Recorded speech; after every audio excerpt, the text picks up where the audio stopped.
right, let's get started, guys, without any further ado.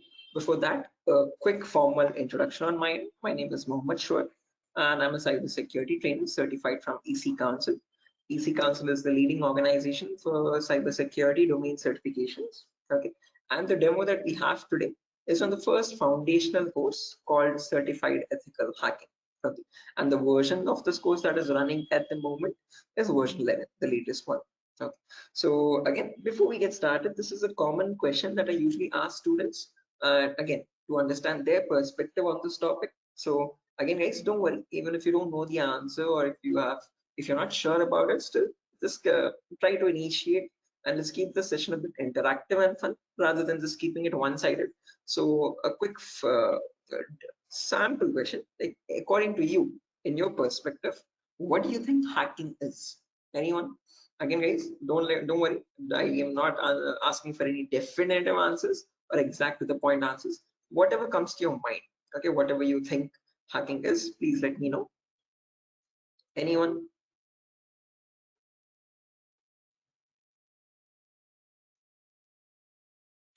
Prior to breaking the system. Trying to breaking the system, is that breaking, right? I mean, did I get it right? Break into To the access system? Yes, try to to access your personal things like computer, mobile. Oh, okay, trying to break into the system Uh, or access personal things. Unauthorized access to the system or data. Unauthorized access to the system or data. That's a great answer. Again, all answers are perfectly right. There's nothing wrong with them. Perfectly correct answers. Anything else, guys? Does anyone else want to add anything to it?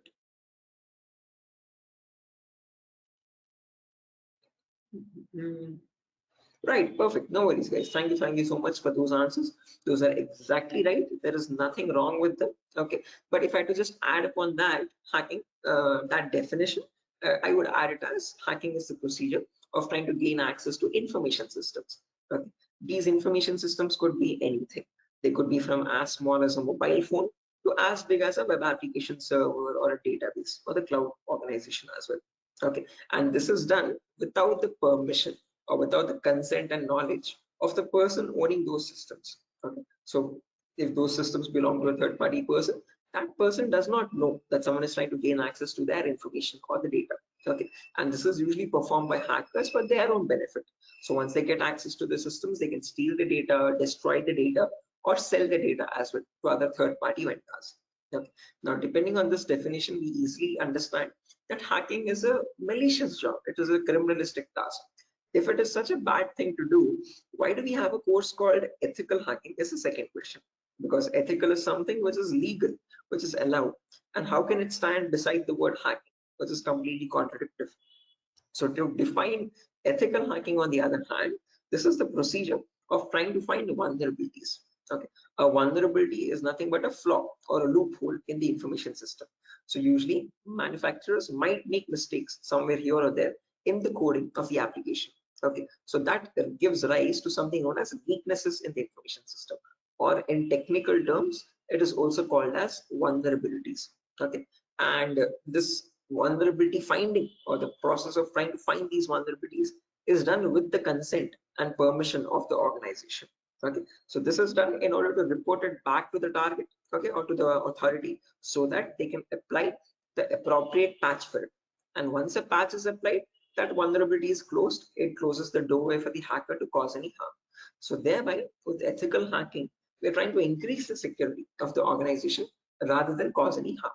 Okay, so that is the main difference, guys, between hacking and ethical hacking. Where in hacking, we are trying to again, the hacker tries to take advantage of those vulnerabilities and tries to get information access. But in ethical hacking, you're trying to find those vulnerabilities, you're trying to report them back to get them patched so that you can increase the security. Okay, so I hope these two definitions are clear, guys.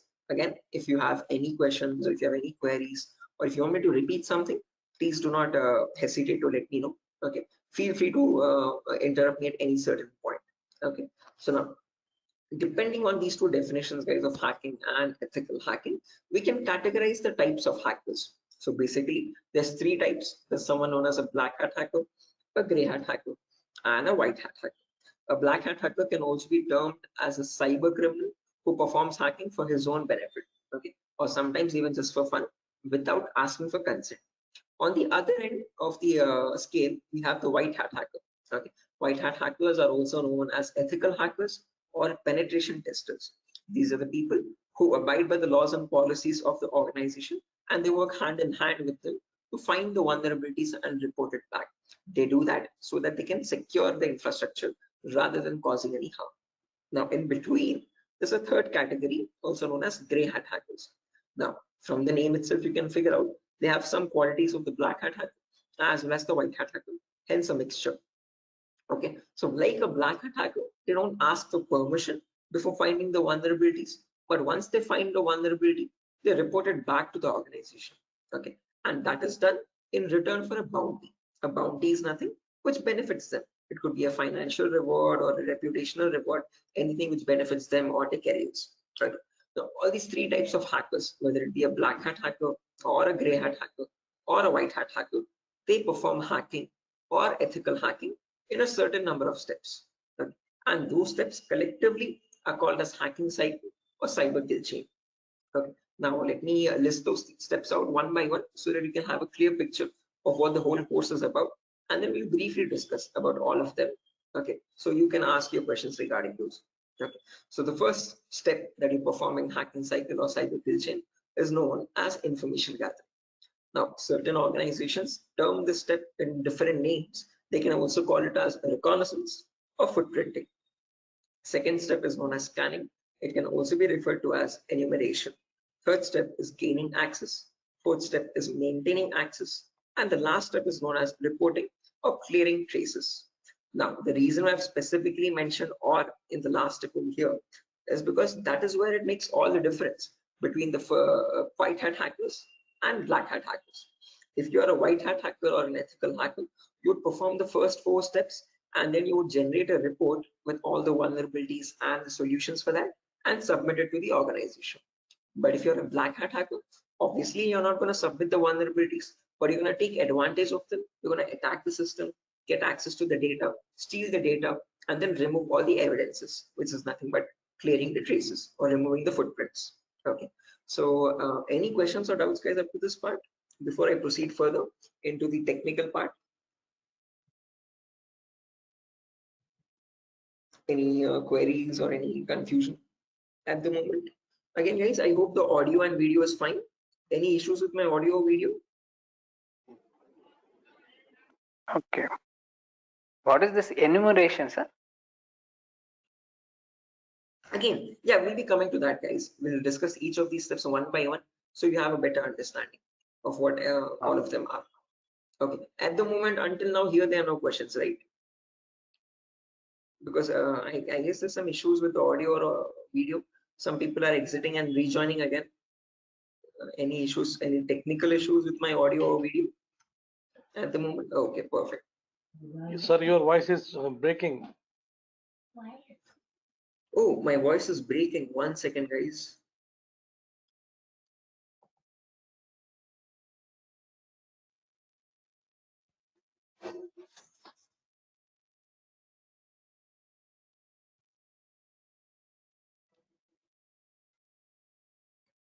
Okay, hello, 1 2 3, hello, 1 2 3.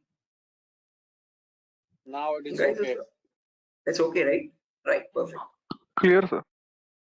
Right, let's proceed now, guys, and understand each of these steps one by one so you have a clear picture of what they are. So the first step is information gathering. Again, as the name itself suggests, this step involves the hacker or the ethical hacker to gather as much data as possible about your penetration testing target. Okay, and all this information is gained passively. What I mean by passively is that you get this information from other third-party sources rather than contacting the organization directly. Okay, so for example, if I have a target like Wipro.com, about Wipro.com, I start searching online for all the material for it, okay, all the data regarding Wipro.com servers. Okay, the main question is what kind of data are we talking about over here, and this is the information that we require. So firstly, we try to figure out all the IP addresses and the range of IPs used by the Wipro's main servers or the secondary servers. Then the who is records to understand who is hosting Wipro.com and since when has it been hosting itself. Then the DNS records to understand what information is stored in their DNS servers, domain name servers. Then employee details such as their contact numbers, their email addresses, their usernames and passwords which are leaked, and their home addresses if possible, and so on. So then the domains and the subdomains of Wipro's website, and the operating system information, like what OSs are being used by the servers that are linked with Wipro.com. Now trust me, this guys, that all this information is available online to be gathered. So if I show you a very basic example, let's say if I wanted to find the DNS records for Wipro's organization, all I have to do is go to the browser, and in the browser I can search for a website called DNS Dumpster. This website is available for free for anyone to access. You can click on the first link, and over here you can just search for Wipro.com, and you can click on search, and now this is going to fetch and give you all the information about the Wipro's DNS servers. So first things first, it tells you where the Wipro servers are being located on the geolocation map. So it tells us that there are 4 DNS servers for Wipro. As you can see, these are their host names, exact host names, and these are the exact public IPs. These IP addresses are very important for a hacker or an ethical hacker to proceed with the further steps of scanning and enumeration. Okay. After that, we can see that there's the host record telling us what are the Wipro servers IP addresses and subdomains IP addresses. So this is the main Wipro.com server, which is being hosted on the IP 66.7.148.227. Again, this information is very relevant for a hacker or an ethical hacker to proceed further. Further down, you can also see it also gives us the complete network topology. So this is how Wipro servers are connected to one another, and we have the whole network topology with the host names and their IP addresses. Okay, so this is basically whole Wipro's organization main server data. So again, this data is readily available, guys, for anyone to be accessed. That is not the vulnerability. Wipro themselves manually give out this data so that everyone around the world can access their servers. If this information is not given out, not many people will be able to access Wipro services and the website. Okay, the giving out of information is not wrong over here, but not checking if the information that you're giving is secure or not is the vulnerability. Okay, so we have to see that whatever Wipro is disclosing, all these servers one by one are completely secure. Okay, after information gathering is done, then we go to the next phase, which is known as scanning or enumeration. Now, one of you asked me what scanning or enumeration is. This is nothing but trying to get some extra information about the target by making active connections. What I mean by active connections is that you will directly connect to Wipro servers, and from them you will try to fetch the information. Okay. Similarly, when we talk about enumeration, that is about gathering as much information as possible about all the services that are running on the target organization. So in a Wipro's organization, you might have DNS servers, DHCP servers, SNMP servers, Telnet servers, SSH servers. These are the multiple servers, multiple web servers, or multiple other organizational servers. So about each of that server, you need to get information, like what version of services are they running and what applications are they running. So enumeration is trying to gather information about all the servers one by one by making active connections with them.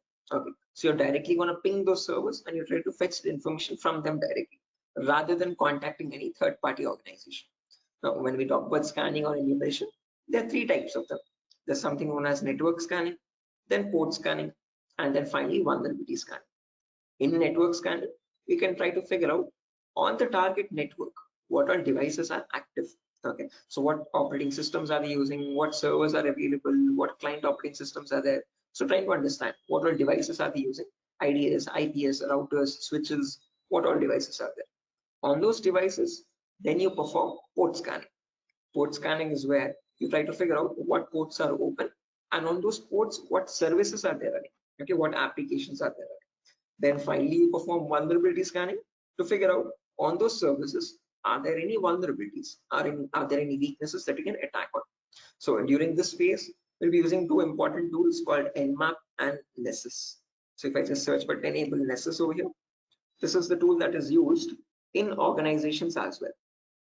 So if I click on the first link, as you can see, this is Nessus Professional. If I click on buy, it's around $4,000 for 1 year subscription. Okay, quite an expensive tool, and this is the same tool that is used in real-time scenarios. So we'll be working on the same tool in our classes as well. We'll try to understand how to use this tool and how to run or perform vulnerability scanning. The reason why I'm showing you all this is just to make you understand that we will be using real-time scenario tools. Okay, whatever is used in organizations at the moment, we are up to date with those tools. Okay, after if I show you example, as you can see, I have the Nessus installed on my system over here. I'll show you how you can install on your system as well, and you can see you can perform various types of scans, and once you scan a system, it shows all the vulnerabilities one by one, the critical vulnerabilities or medium vulnerabilities, information based vulnerabilities. Again, don't get too confused, guys. We'll again learn how to understand this report. What are these vulnerabilities? What are these different levels of vulnerabilities? We'll understand all that. Okay, but basically Nessus is a tool which can perform network scanning or port scanning and try to understand what vulnerabilities are there on each and every system. So this is an automated tool. We'll learn how to perform automated testing and get a report from it. Once you get a report, you need to perform manual testing also. Okay, and that is nothing but our next phase, which is gaining access. Okay, so this is a huge concept. It covers a vast variety of topics, guys. We'll discuss them one by one. Okay, so the first topic that we'll be learning in gaining access is system hacking. So in system hacking, we'll understand how we can crack or bypass a Windows operating system password. So if you have Windows 7 or Windows 8 or Windows 10 or Windows 11, does not matter. Okay, whatever operating system you have, how do we crack that operating system? How do we get the information about their passwords? If you are unable to get the passwords, how can we bypass authentication and get access to the internal files, is what we learn in system hacking. After that comes malware attacks. Malwares are nothing but, in short, malicious softwares. So we'll practically learn how to create each of these malwares, whether it be viruses or worms or trojans, spyware, whatever it be. We'll understand how malwares are generated and how we can protect our system from malwares. Or if there is a malware already installed, how can we detect that malware and prevent it from running further or causing any further harm. Okay, then there's a bonus topic called malware advanced. This is again not included in the CH curriculum. We have just added it as a bonus topic for students to have better understanding about malwares. In this, we'll be sharing the resources to understand how you can create your own malwares by using Python program. So just in case if you know Python, well and good. If not, also not an issue. We'll be sharing the resources as extra material to understand. So if you are interested in malware development or so, this is a very important bonus topic for you. After that comes network penetration testing. In this, we'll learn all the common network attacks. So in a network, you have multiple, again, devices, IDS, IPS, multiple different types of servers like mail server or DNS servers, DHCP servers, SNMP servers, and so on. So we'll understand how to check for vulnerabilities on each of these servers. Along with that, we can perform a few attacks as well. Sniffing attack, man in the middle attack, denial of service attack, or distributed denial of service attacks, DDoS. Okay, and hacking Wi-Fi routers, trying to crack the password of Wi-Fi routers and getting access to those routers. All this comes under network penetration testing. Okay, all the common attacks that we can perform in a local network. After that comes social engineering, where we learn how hackers create fake websites. Okay, whether it be facebook.com, instagram.com, twitter.com, or flipkart.com. How are hackers creating fake login pages? And from those fake login pages, how are they getting the passwords, credentials? So we learn what phishing attacks are, what are the other social engineering attacks through which hackers manipulate victims into getting their passwords. Okay, so we'll learn all that, and we'll also understand how to prevent these attacks, how to distinguish between a fake page and an original page, and so. After that, we have web application pen testing. In this, we learn all the common vulnerabilities that exist on websites. So again, websites also have some weaknesses, okay, on which attackers can exploit and try to get access to the internal web server data or the internal database data, and so on. So to list out a few, there's vulnerabilities such as SQL injection, cross-site scripting, broken authentication, file upload vulnerability. Now, might sound very technical, guys, but these are the weaknesses using which hackers can get access to your information, to your passwords and usernames. Okay. After that, finally comes hacking mobile phones, where we learn how we can hack an Android phone and get access to that Android phone remotely. After gaining access is done, then we have maintaining access and maintaining access, reporting and clearing traces, where we learn how we can maintain persistent connections. So if the target is restarting his system or shutting it down and starting after a very long time, how do we get access to that data? How do we still stay connected to the victim machine? Is what we learn in maintaining access. After that comes reporting of recurring traces, where I'll show you how you can generate a report and submit to your client or submit to your organization, or how do you remove the evidences. So this course is designed in such a way where we learn both the perspectives of a black hat hacker as well as a white hat hacker. Okay, and it's designed in a completely practical way, no theoretical nonsense. Every day we'll have a class for 1 hour where the first 20 minutes we'll discuss the theoretical part, understanding what that attack is or how to prevent that attack, and then the remaining 40 minutes we'll discuss the practical part of it, okay, with real-time scenario tools. To list out a few tools, we'll be using this tool such as Nessus, we'll be using Nmap, we'll be using Burpsuit, we'll be using the whole main Kali operating system, okay, which I have over here, as you can see. Okay, before that, let me show the course content as well, guys, very quickly. So yeah, this is over here, the course content for the whole course. Okay, and the course is for a duration of 35 days, where we learn from the very basics itself. So most of the students ask this as a question, like, sir, are there any prerequisites? Do we need to learn something else separately?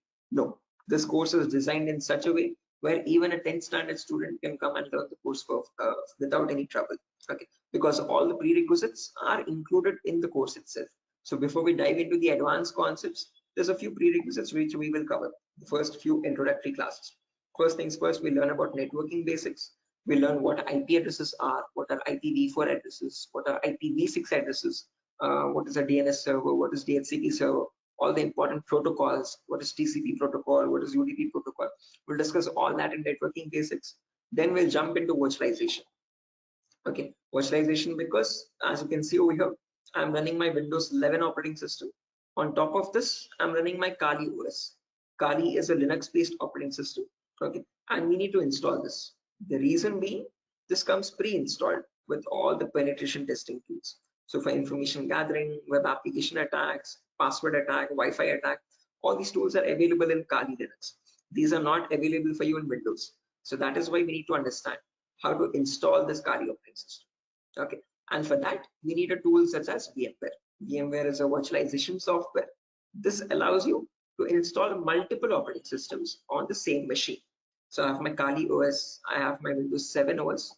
All of these are running on my Windows 11 operating system, as you can see. Okay, so on my Windows 11, I can run my Kali, Windows 7, whatnot, as many operating systems as I want. After that is done, then we learn basic Linux and Windows commands, because as I've mentioned, we'll be using Kali Linux. So we need to know how to operate that OS. Okay, so we'll understand what the basic Kali commands are. We'll get familiar or comfortable with the Linux environment, and then we'll dive into the advanced concepts. Okay, so there's a few extra concepts there mentioned as well, as you can see over here: cryptography, reverse engineering, IoT, cloud security.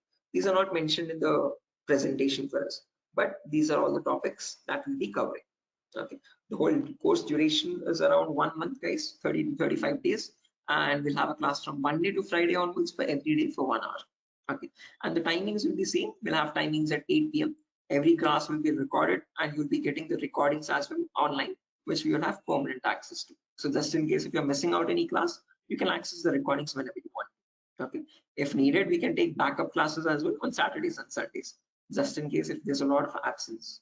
Okay, so yeah, that's that, guys. A quick introduction on what the course is and how long the duration of the course is. If you have any questions, you can shoot at me right now. Please let me know, guys. Any queries, anything that you want me to repeat or so. Hey, can you hear me?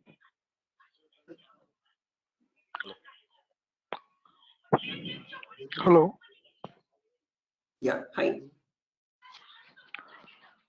Sir, why we use that websites that you show before this PPT?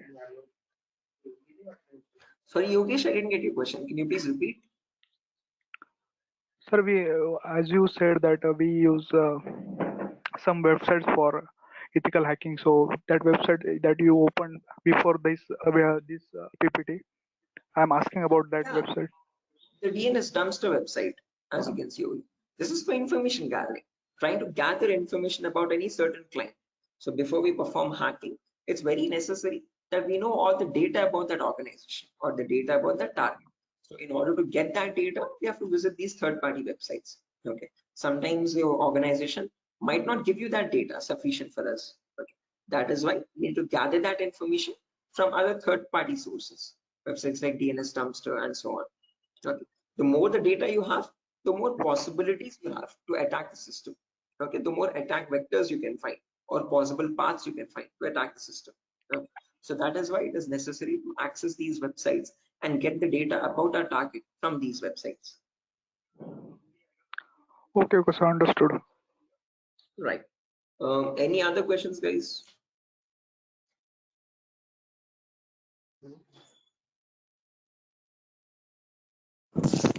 Sir, which type of penetration testing we are going to learn here? Again, CEH is a very comprehensive course, guys. We're not going to be going into any advanced level penetration testing, but we will learn all the kinds of, whether it be web application pen testing or network penetration testing or system hacking or Android pen testing. We'll be covering the basics of all of them. This is a course designed for people who are completely new to cybersecurity, and we can't leave out any endpoint. So we need to understand how to perform network security testing. We need to perform web security testing, Android security testing as well, and Windows or Linux security testing as well. So we'll be learning all of them one by one. Okay, we'll be covering each and every endpoint that is left, as you can see over here in the course content. Okay, but as I've mentioned, we won't be going in depth of all of them. We'll learn how to check for security vulnerabilities, basic vulnerabilities, Hello. and how to remediate them, how to remove those vulnerabilities. Okay, if you want to learn about any advanced after CEX is done, then you can go with advanced courses such as web application pen testing for bug bounty. This course is specifically designed only for website security testing. So in this, we'll be going with OWASP top 10. Okay, this is an organization which gives you the list of necessary vulnerabilities that you have to test for, and this course only focuses on web applications, nothing else. Okay, so after CEX is done, then you can choose a specific domain, and depending on your interest, you can choose your specialization. Okay, whether it be website security or Android security or network security or cloud security and so on. So Okay, sir. Thank you. right. Any other Sir? questions, guys? No, sir. Right. Okay. After So course completion, certification provided. yes, if anyone is interested in writing the CEF certification as well, we provide support for that also. There's complete pass guarantee. So I usually handle the certifications myself. So if you're planning on writing a So this is certification, job guarantee. this is what? Sorry. Job guarantees. Sorry, I didn't get you guys. Can you please repeat that? Hello. After this course, his job is. He's asking Oh a yeah, placement again, assistance.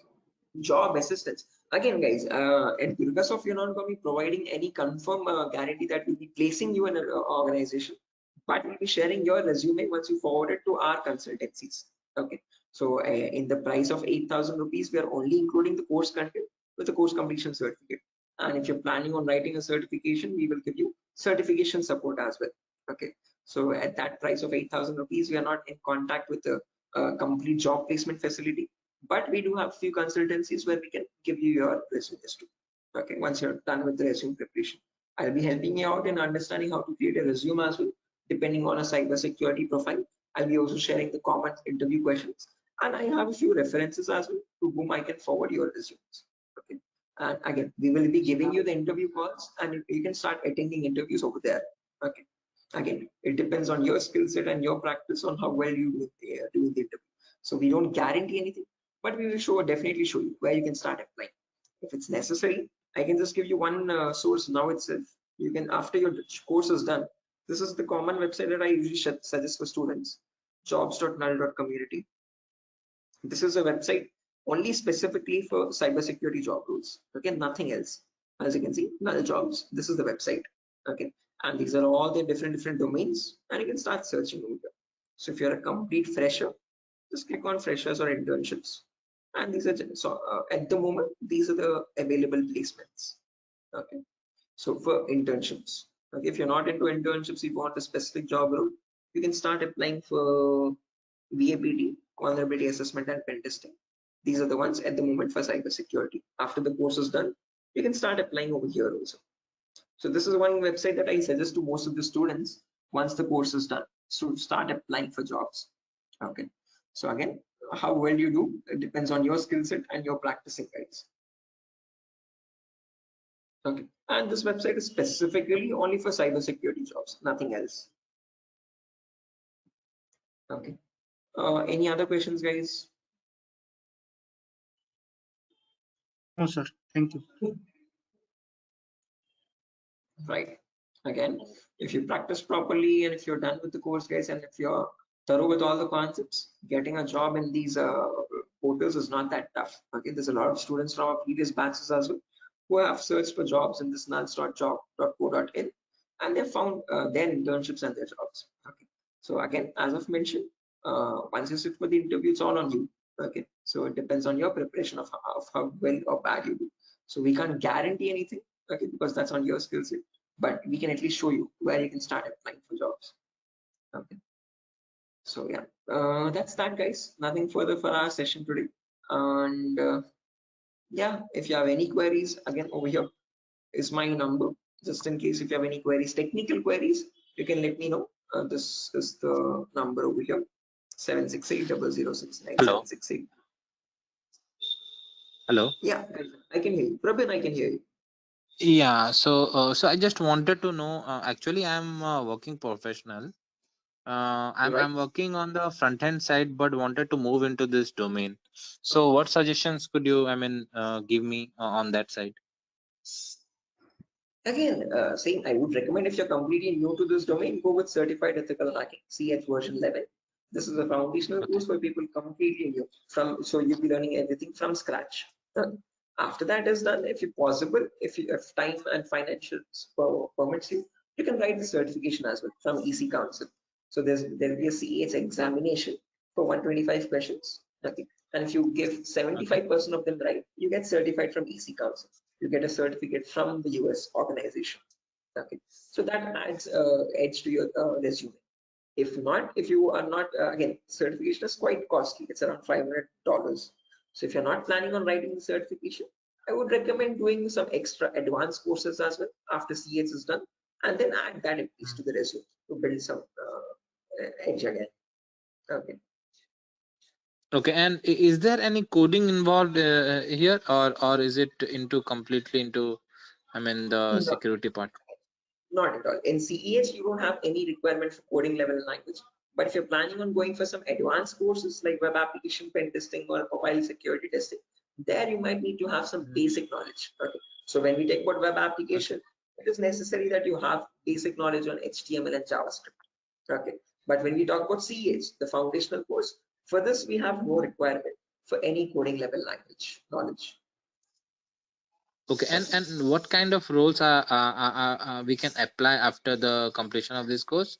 Like someone is if having 5 years of experience and he has transited into this particular cyber security, what kind of roles would be available? Again, as you can see over here, these are the roles that you can start applying for. VAPT assurance lead, VAPT senior security analyst, cyber security consultant. These are all the job roles. Penetration tester, security analyst, or monitoring job roles, and so on. Vulnerability Okay. assessment tester. These are the job roles you can start applying for. Okay, cool. Thanks. Right. Any other questions, guys?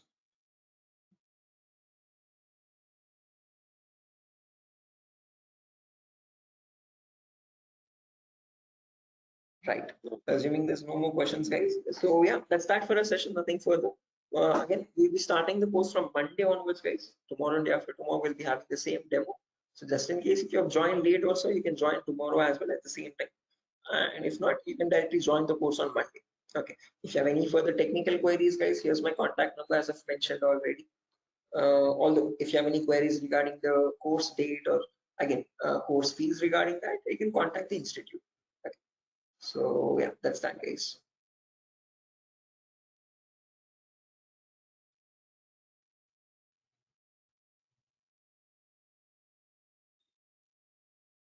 Sure. So I'm gonna be exiting, guys. I hope you have enjoyed the demo. And yeah, if there's any queries, please do let us know how we can help you. Okay. Have a good day, and I'll see you soon. Bye bye.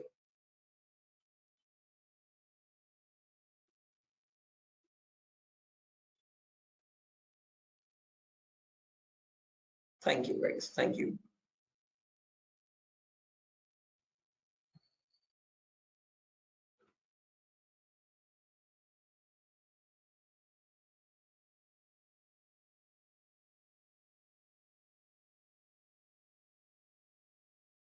Okay. Hello, guys. Can you hear me now? Biswajit Singh, Rakesh, Ravikiran, Maman, Shiva, Sujata. I hope I'm audible now, guys. Yeah, Biswajit. Can you hear me now? Yes, we can. Right, perfect. So let's just wait for 2 more minutes, guys, for the other people to join as well. And then we'll be starting the session.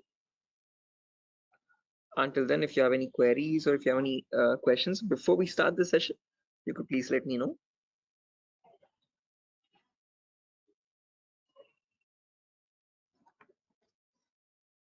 So, Yes, I excuse can me, hear sir. you. Yeah. So is this the same demo was on Sunday? Yes, the same demo itself, guys. Oh, okay. I have attended on Sunday, so I thought it would be some different or what. No, it's the same demo, guys. A shorter version of that same demo. Again, we'll be starting the live classes, or the course is going to start from Monday onwards. So just in case we're planning on joining the course, you can join from Monday. The first class will be on networking concepts. Okay, thank you, sir. Tomorrow as well, we'll have one last demo. So Thursday and Friday, today and tomorrow will be the last demo sessions, just in case if students have missed out the previous demos, they can join. It's one last chance for them. And then from Monday, we'll be starting the course itself. Yeah, okay. So just in case, guys, if there's anyone who has already attended this demo session, again, just a heads up, this is going to be the same demo. It's not going to be any different from the previous ones. Okay, this is just backup sessions or backup demos for people who could not join earlier. Okay. Okay. Thank you, sir. Sure.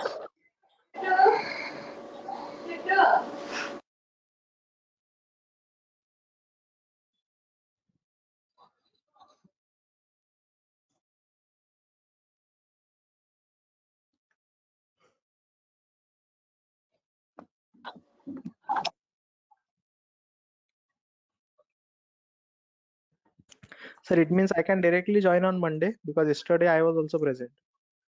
Yeah, sure, guys. Again, as I've mentioned, it's the same demo.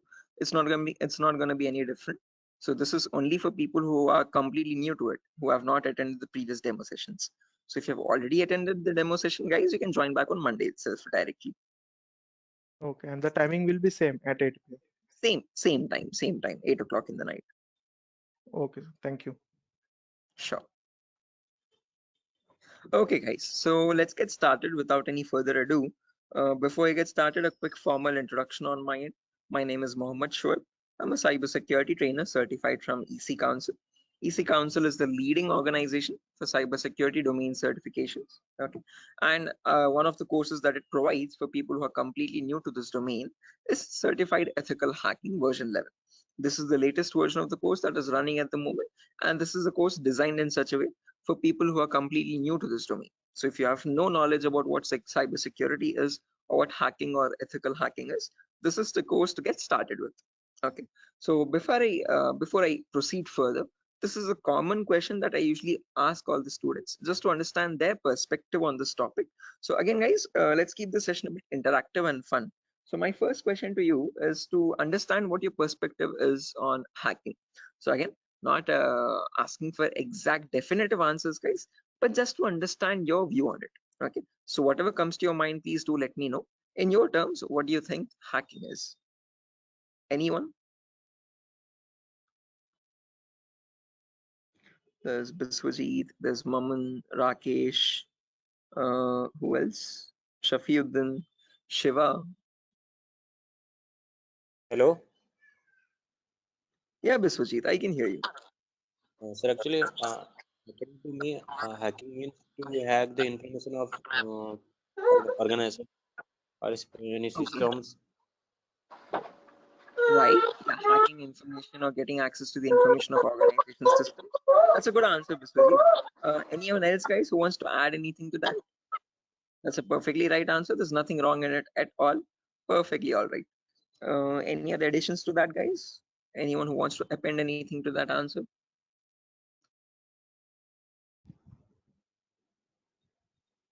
Okay, no worries. Shiva, you were about to say something? Your mic was unmuted for a while. Did you have an answer? Okay, no worries, guys. So let me just add on with Biswajit's answer. So if I had to define hacking on, depending on using on his words itself, hacking is nothing but the procedure of trying to gain access to information systems. Okay, now these information systems could be anything. They could be as small as a mobile phone to as big as a database or a web application server or cloud organization itself. Okay, and this gaining access to these devices is done without the permission and the consent of the person owning those systems. Okay, so the organization who owns those systems has no clue that someone is trying to gain access to their data. Okay, and this is usually performed by hackers for their own benefit. So once they get access to the data, they can steal it, they can destroy it, or sell it on the dark web to other third-party vendors. Now, if hacking seems such a malicious job, why do we have a course called ethical hacking? Is the second question. Because ethical is something which is completely legal. And how could hacking become legal now? That's the main question. So when we talk about ethical hacking, on the other hand, guys, this is the procedure of trying to find vulnerabilities. Okay. A vulnerability, in simple terms, can also be called as a weakness or a loophole in the information system. And using these weaknesses only, hackers try to get access to the target informations, target information systems data. Okay. So your job as an ethical hacker would be to find these vulnerabilities before a hacker does, and this is done with the consent and permission of the organization. So once you find these vulnerabilities, you have to report it back to the organization so that they can apply the patch for it. And once a patch is applied, you're thereby increasing the security of infrastructure and preventing hackers from causing any further harm. So with ethical hacking, you're trying to increase the security and make the infrastructure much more secure and stronger compared to what hacking is. Okay, where you're trying to exploit vulnerabilities.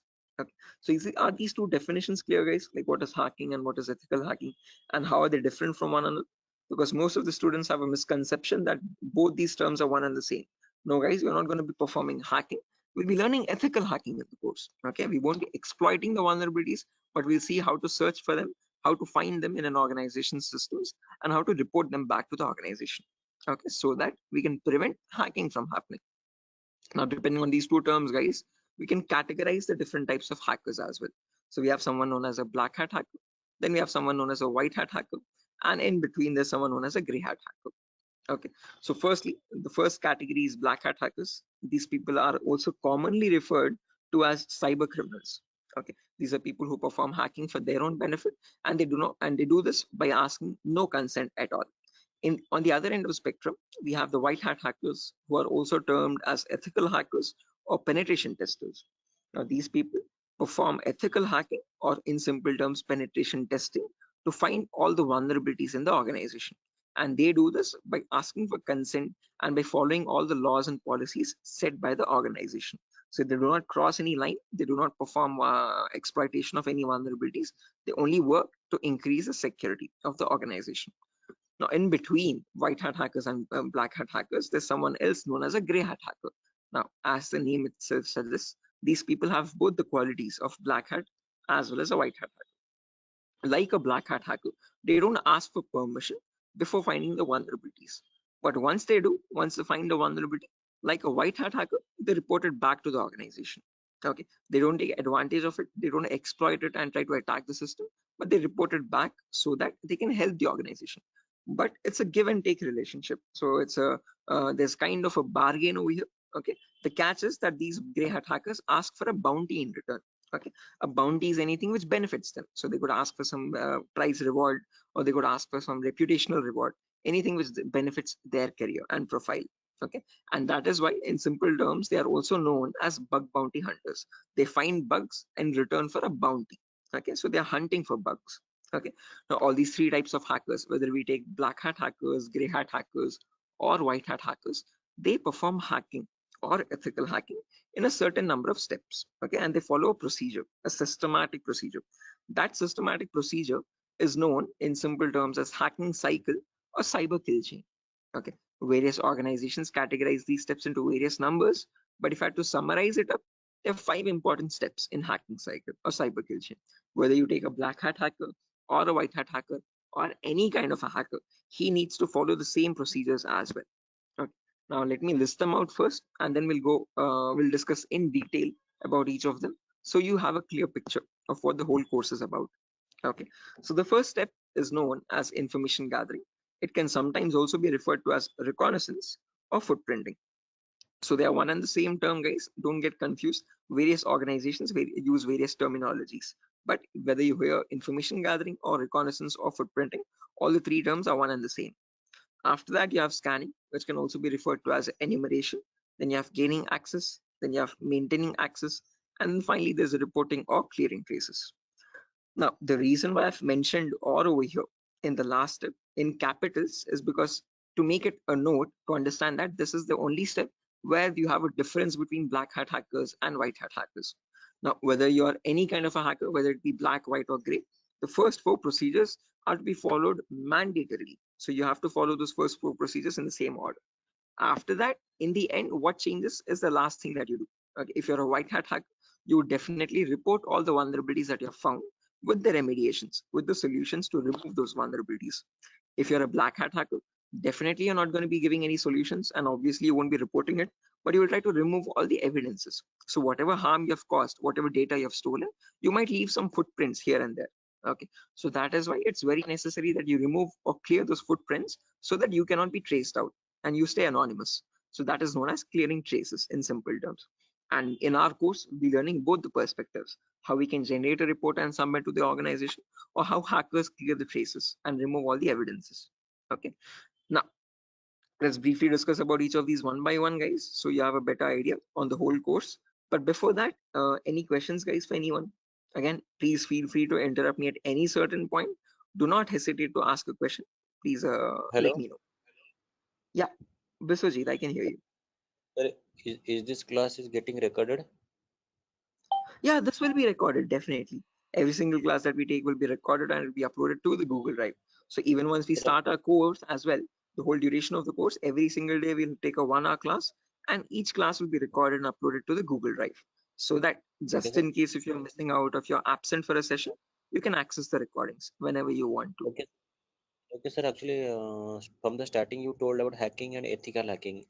So, Mhm. could you please briefly tell me? Hacking means like you're hacking the particular credence, some credential information, like something personal information you are hacking. But ethical hacking was that I did not get it properly. Good question. Again, Biswajit, when we talk about hacking, this is something that cyber criminals perform. Okay, hacking is where you're trying to get access to information devices. Okay, and using those information, what you do with that information defines what kind of hacking you do. Okay, so in ethical hacking, we are trying to understand how hackers are hacking that information. So what are the procedures are they following, and how are they actually finding that vulnerability, and how are they checking for those vulnerabilities on the systems? Okay, so Okay, we as ethical hackers try to find those same vulnerabilities that hackers use, and we try to rectify those vulnerabilities. We try to apply the patches for them. Okay, so just that like that, how that means hackers do it, we are going to do it that in an means ethical manner. Yeah, okay. That means, sir, if a hacker is trying to hack the some particular information, and the ethical hackers are there to prevent that through their coding or whatever the algorithms. I think. exactly. Again, in simpler terms, it's not about algorithms and stuff, but it's about the source code actually. Okay, so whatever it is known as a vulnerability. A vulnerability is a weakness or a misconfiguration of the system. So ethical hackers do the job of finding those vulnerabilities before a hacker can cause any harm. Okay, and once the vulnerability is found, they disclose it to the organization, and organization will remove that vulnerability so that your systems are secure. Okay, okay, okay. Sir, then although you told about the black hat hackers, Mhm. red hat, and gray. So what are the Mhm. like what are the job responsible of the three hackers? Again, yeah, I'll be coming to that as well, Biswajit. So when we talk about ethical hackers, we have a certain few job roles that we can apply for. I'll be discussing that at the end of the class. Okay. Until this part, any questions at all? Okay, okay, hacking cycle. And you information gathering, scanning, in information. You will tell detail about this chapter, I think. Right now, yeah, that's the main thing to do right now. I'll be doing that now. Okay, okay, okay. Sir, you continue. Sure. Right. Anyone else, guys, who has any other confusion or any issues with the clarity? Mamun, Shafiuddin, Shiva. Right. Okay. Now let's briefly discuss about each of these terms, guys, one by one, so that you have a better picture of what we are going to be discussing in the course as well. Okay. So the first step is information gathering. Okay. As the name itself says, information gathering is nothing but trying to gather as much data as possible about the target organization. So if we take our client, for example, Wipro.com, for the time being, we need to gather information about Wipro servers. Okay. Now the main question is, what kind of information are we talking about over here? And this is the information as follows. Okay, so we try to gather information such as the IP addresses or the range of IPs used by the Wipro servers, then the whois records to understand who is hosting Wipro's website, and since when it has been hosted, when was it last updated, when will it expire, then the DNS records to understand what data is stored in the DNS servers, then employee details such as the contact numbers, email addresses, usernames and publicly leaked passwords, and domain names of the Wipro.com, subdomains of Wipro.com, and operating systems. So what OSs are they using in their organization? So if I give you a very basic example, I can just go to my browser, and in the browser I can search for a website called DNS Dumpster. This is a common website that I usually show in the demo sessions. So if I search for DNS Dumpster, I get the first link.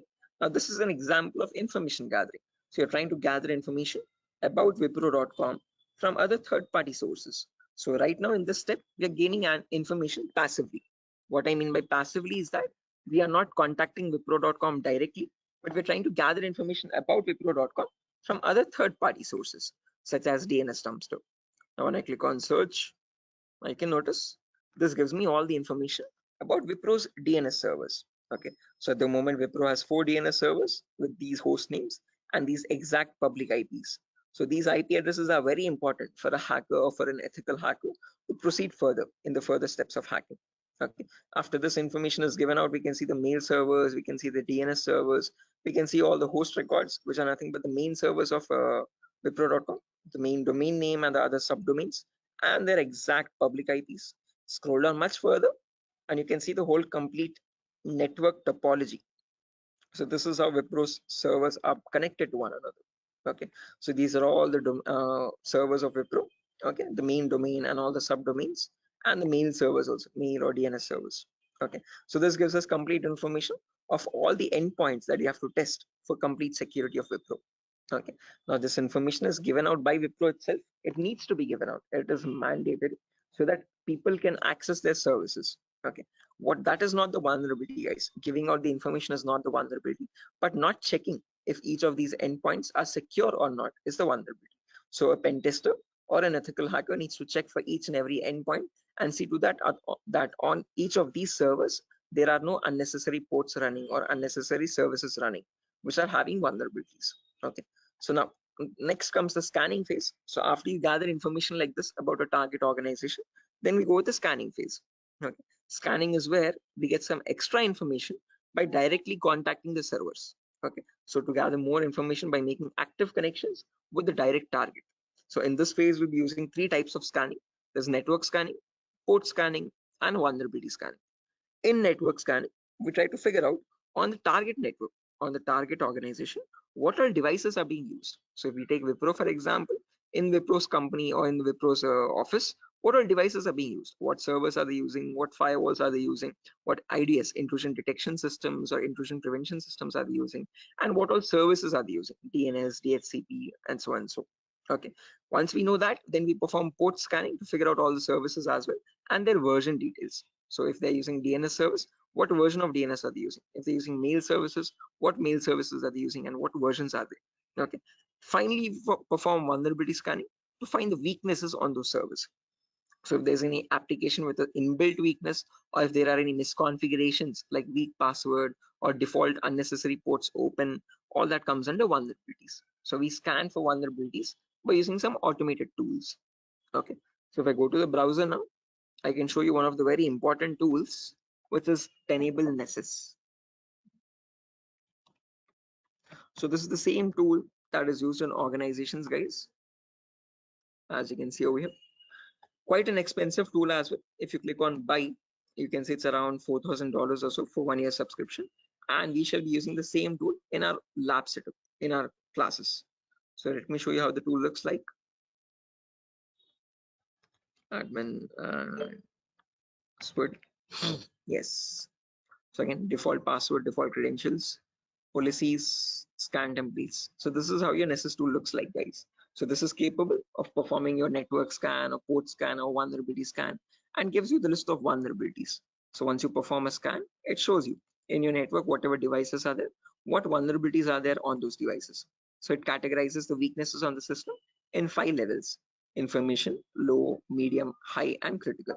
So if a company has any critical vulnerabilities, it means hackers can easily get access to their servers. Okay, so we'll understand how to perform vulnerability scanning, how to know if a system has any vulnerabilities, and if hackers can hack their organization so easily. Okay, if they can hack, how do we provide the solutions is also what we learn. Okay, after scanning is done, then we go with the next phase, which is gaining access. Now this is a huge concept, guys, covers a lot variety of topics, and these are the topics as follows. Before I proceed further, any questions or doubts up to this part, guys, in information gathering or scanning?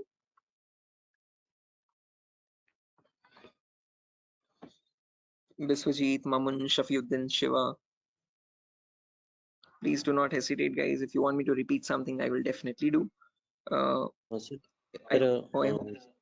Yeah. Sir, please repeat that first part. Which one?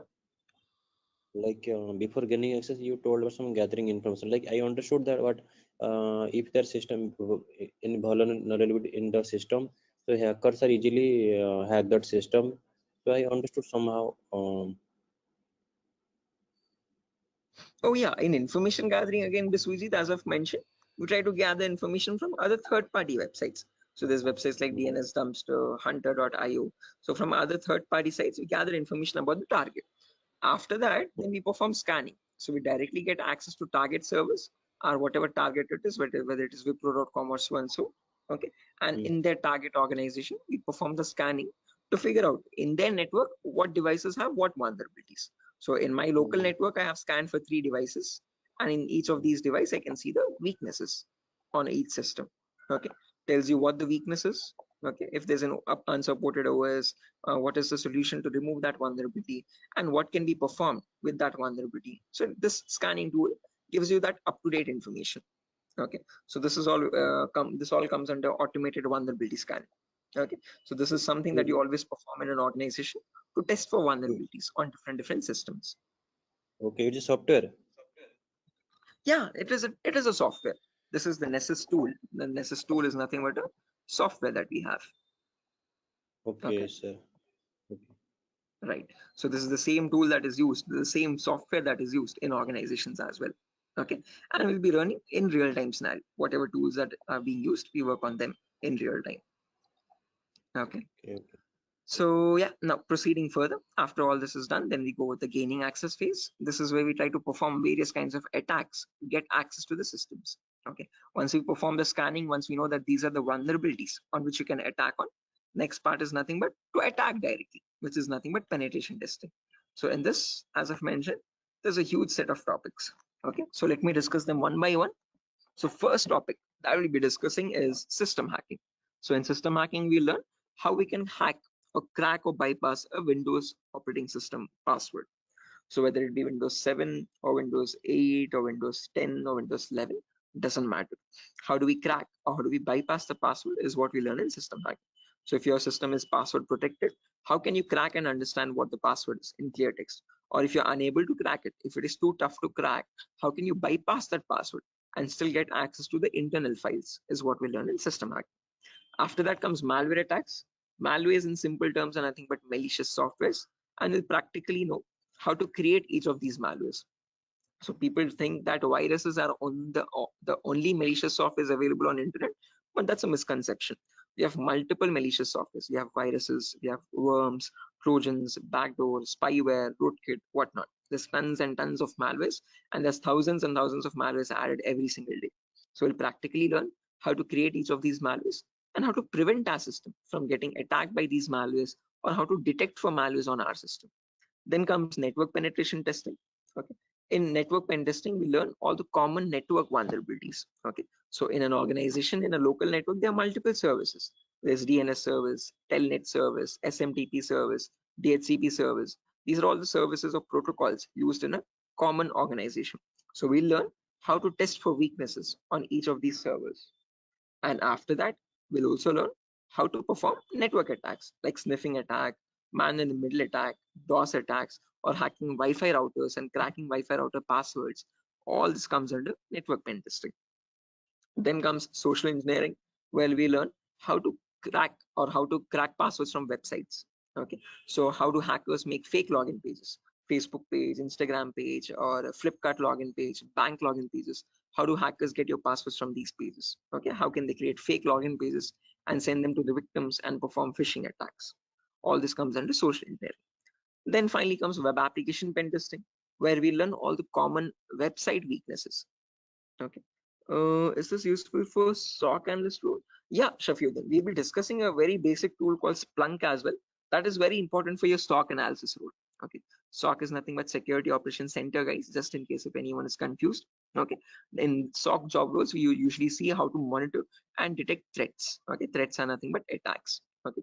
So for that, we'll be discussing a very basic tool, a very important tool actually, but the very common tool used in SOC, which is Splunk. So this course is helpful for that as well. Shafiuddin. Okay, now after that, coming back to our topic, guys, as I've mentioned, we'll be discussing web application vulnerabilities, where we learn all the common website weaknesses.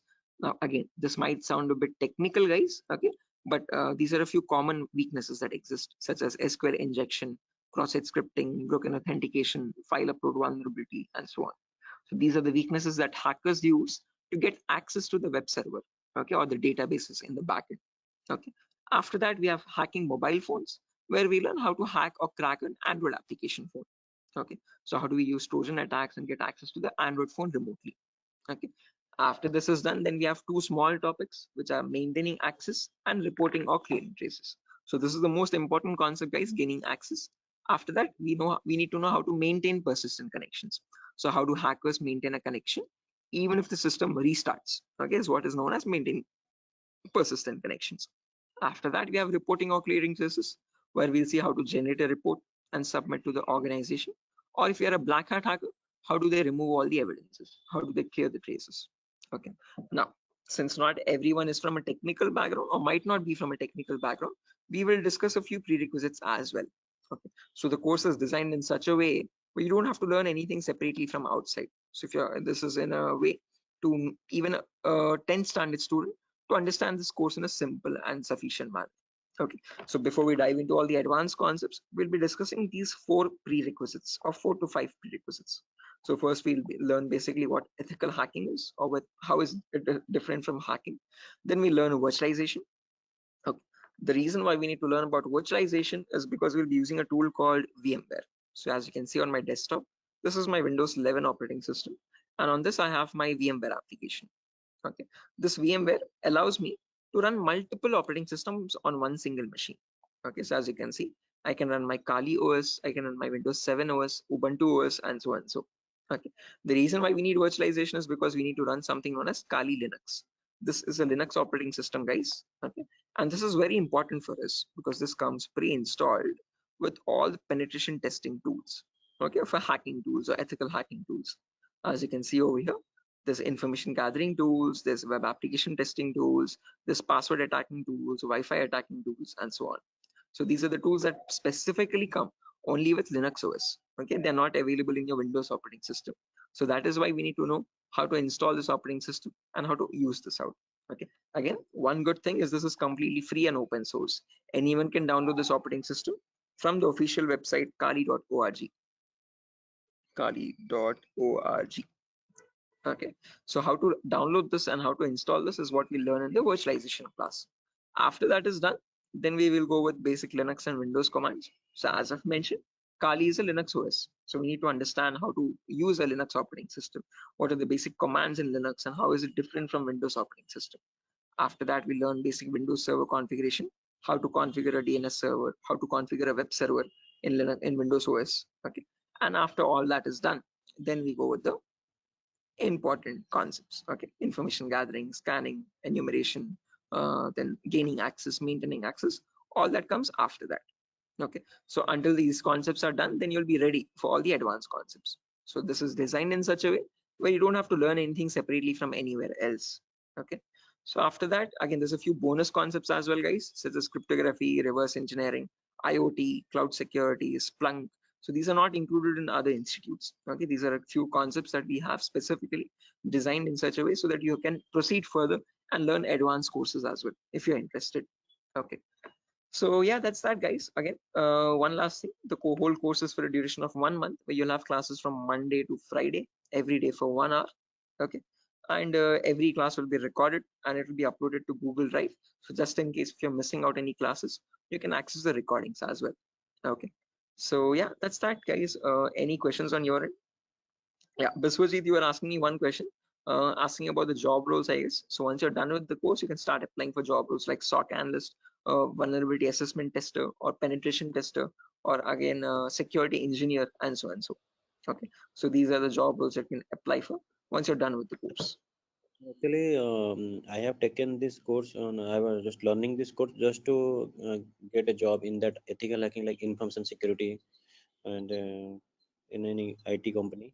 So actually, sir, as I came to know that, sir, is there any like coding algorithm required to just like to do such kind of activity in Good ethical question. hacking? Great question. This is a very common question that is frequently asked by students, that do we need any coding knowledge required for this course? Definitely not. So, sir, in CEH we will be discussing again. We will be primarily focusing on Linux operating systems. So we need to know how to use a Linux OS properly. Okay, so that is the only requirement which we will be learning throughout the course. Okay. Other than that, you do not require any coding level language knowledge at all. Okay, so coding or development knowledge is not at all necessary. Wherever it is, we will be discussing that basic necessity of it.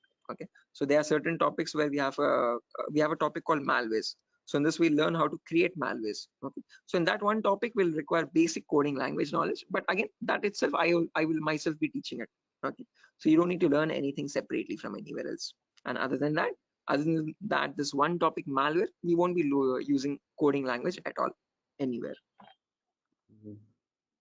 So, Ajay, so actually, I am doing job in Linux support, like technical support. That's great. This is going to be a lot easier for you then. Mm.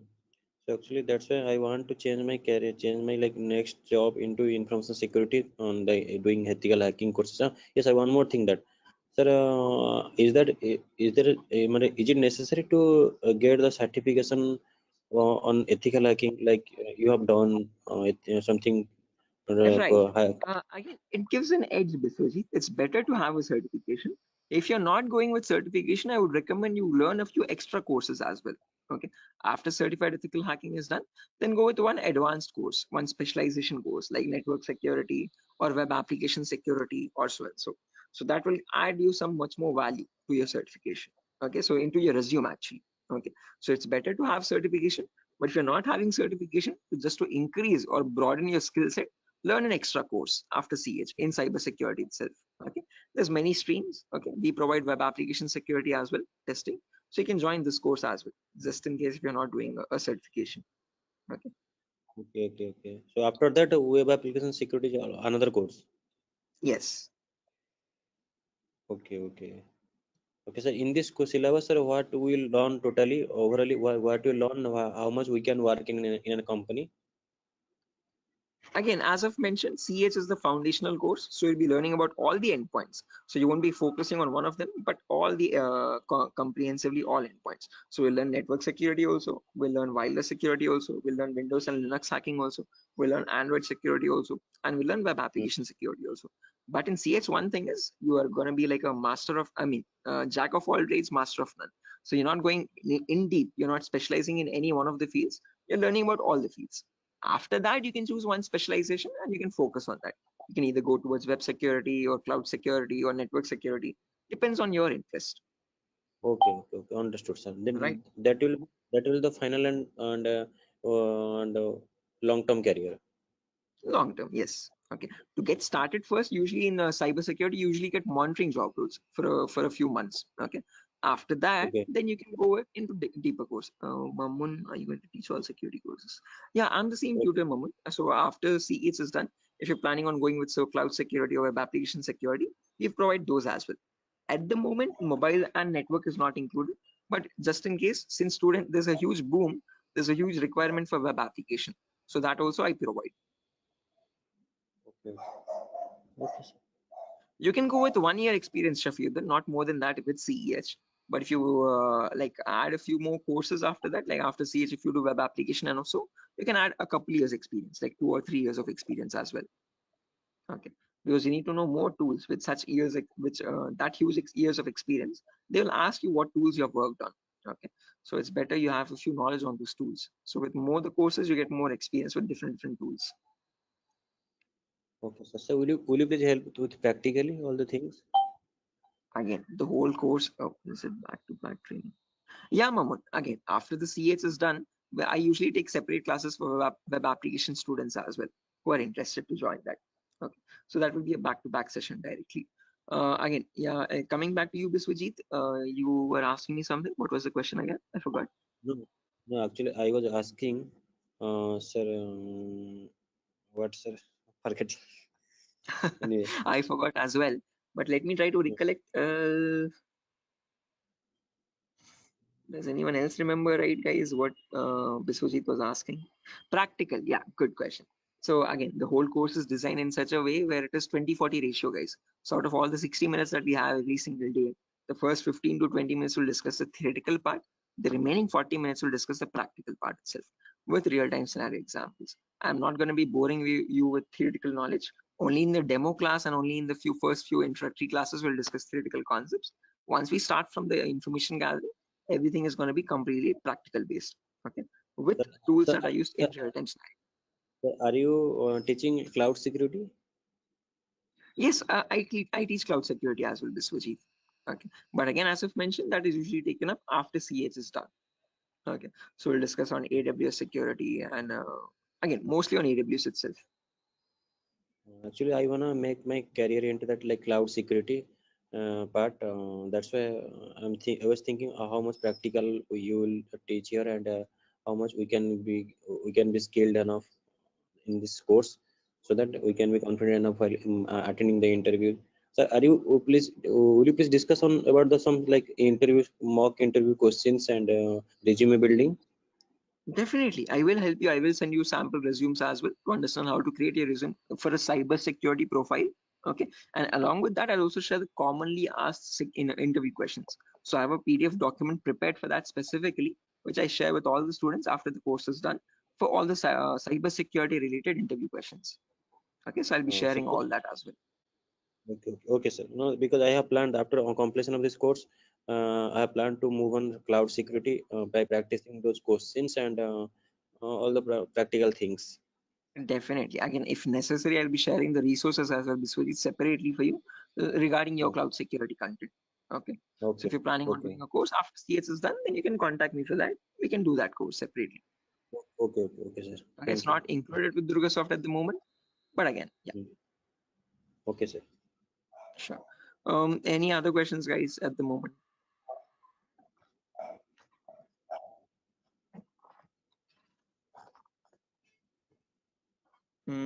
Okay, assuming there's no questions, guys, I'll be ending the session over here. And yeah, that was great interacting with you guys all, Biswajit, especially with you because you have asked a lot of questions. So I hope everything is clear and you have no more unresolved queries. Okay, and now yeah, I understood. I will follow that like recording also. If I got any doubts and demo sessions, I will ask you in the next class. Definitely, sure, definitely. Again, guys, if necessary, here's my contact number as well, 76800696768. If you have any technical queries, you can contact me over here. If you have any queries regarding what other technology we should know. Again, Mamun, as I've mentioned, it's better to have Linux knowledge, Linux commands knowledge, and how to use a Linux operating system, and basic networking knowledge. What are IP addresses, what are IPv4, what are IPv6 addresses. If you do not know these also, as I've mentioned, all these are included in the course itself. So these are the prerequisites which are required. But again, I have included them in the course just in case if you're not familiar with them. Okay. So there's no prerequisite for joining the course. All you need is a good laptop to run the practicals. Okay. Minimum requirement would be at least an i3 processor, oldest to oldest i3 processor, and minimum to minimum 6 GB or 4 GB RAM. If you have 8 GB, that is recommendable. Okay. Recommended. But if you have minimum 4, it might hang a bit, but it will work. Okay. So one important requirement is you need a laptop or a device for practicing, because we have a lot of practicals in the course. Okay. So other than that, nothing else is required. Okay. Just interested mindset and a device to practice on. Those are the only 2 requirements for this course. Nothing more. Okay. All right. So yeah, that's it, guys. Nothing further for the session today. If you're interested to join the course, you can join this from Monday. We'll be having the first class on Monday for networking concepts. Okay. And after that, yeah, tomorrow as well, there's another demo session. So just in case if anyone is planning to join a demo again, you can join it tomorrow at the same time. If not, we'll be starting the course from Monday itself directly. Okay, thank you, sir. Okay, guys. Good day. Thank you for joining the session. It was great interacting with you. And I'll see you soon, guys. Bye-bye. Have a good day. Thank you, sir. Good night. Thank you, guys. Good night.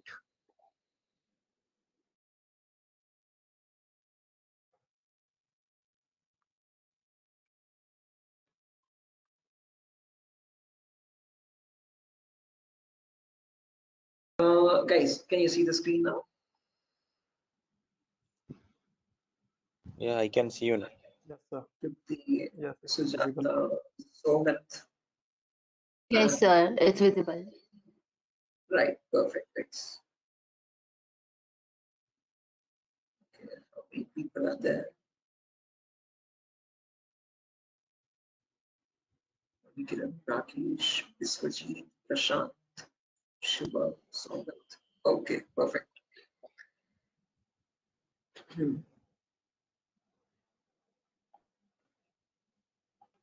Okay, guys, let's get started with the session without any further. I am already a bit delayed in starting the session, so sorry for that, guys. I was stuck in a work. There was an issue with a security vulnerability actually with one of the organizations, so stuck with that. But anyways, let's get started with our class today. With our first session today will be on basic networking concepts. Before I get started, any issue with my audio or video? Anyone? Is everything fine? Can I proceed with Yes, the sir. class? No, actually, we are getting some like noise. A kind Oh, of there's some issue. background. Yeah, Yes, the we can call it not as a kind of. not clear sound. 1 second. Thank you. 1 second. I'll just change my microphone. Just give me a second for that. Yes, yes.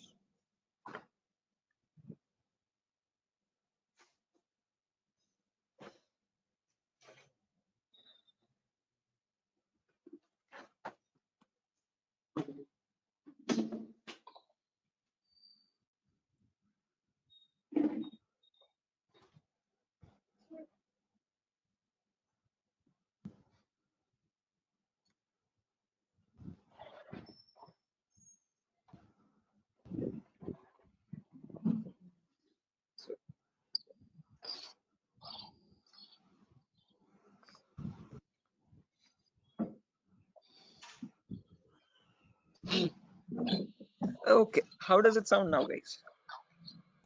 It is audible now. Yes, now it is It's clear. audible. Background disturbance, no kind of issues. Yes, yes. Perfect, perfect, perfect. Okay, guys. So let's get started without any further ado. So as I've mentioned, in today's class, we'll be going with basic networking concepts.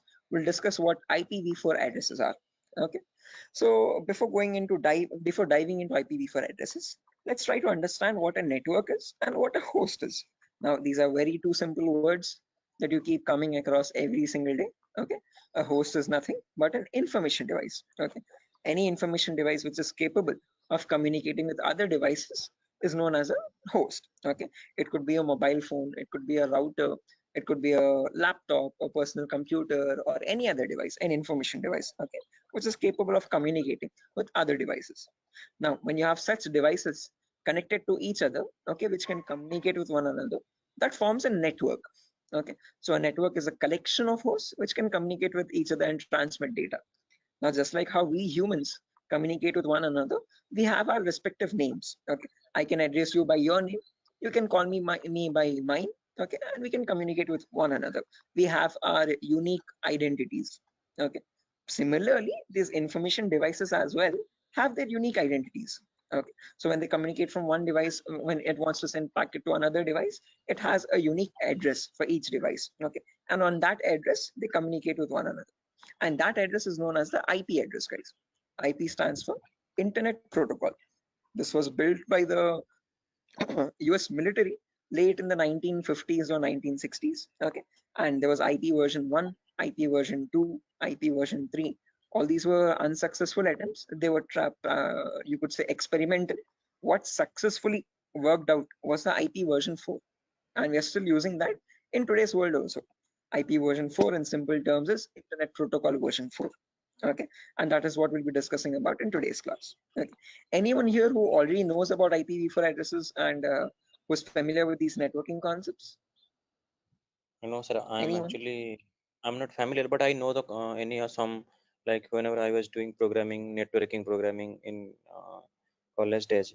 So since the networking, I know how to join the socket networking programming. I know some networking IP address, and also I've studied through MCA curriculum. So Right. Okay, perfect. No worries, guys. Just in case, even if you don't have any idea, we'll be going from the very basics, okay, from the binary itself, okay, to understand what these IP addresses are. Just as a information question, I just wanted to know if anyone was familiar. If not, also don't worry at all.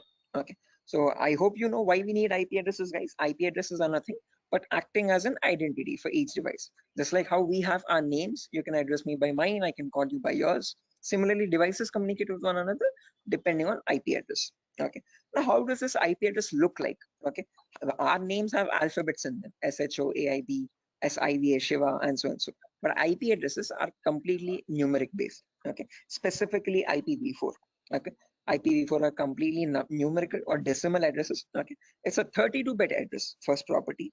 Now, what is a bit? A bit is nothing but the smallest data format. Okay. It comprises of either 0 or 1. Okay, and your IPv4 address is a 32-bit address. What I mean by 32 is that it contains 32 zeros and ones like these consecutively. Okay, and these 32 zeros and ones are divided into 4 equal parts. Each part is known as a octet. Okay, octa in the sense 8 bits. Okay, so you have 4 parts, it's 8 bits each. Okay, and each of this is known as a octet. In simple terms, it can also be called as a byte. Okay, and each octet or each byte is separated by a dot symbol. This is how computers know IP addresses to be like.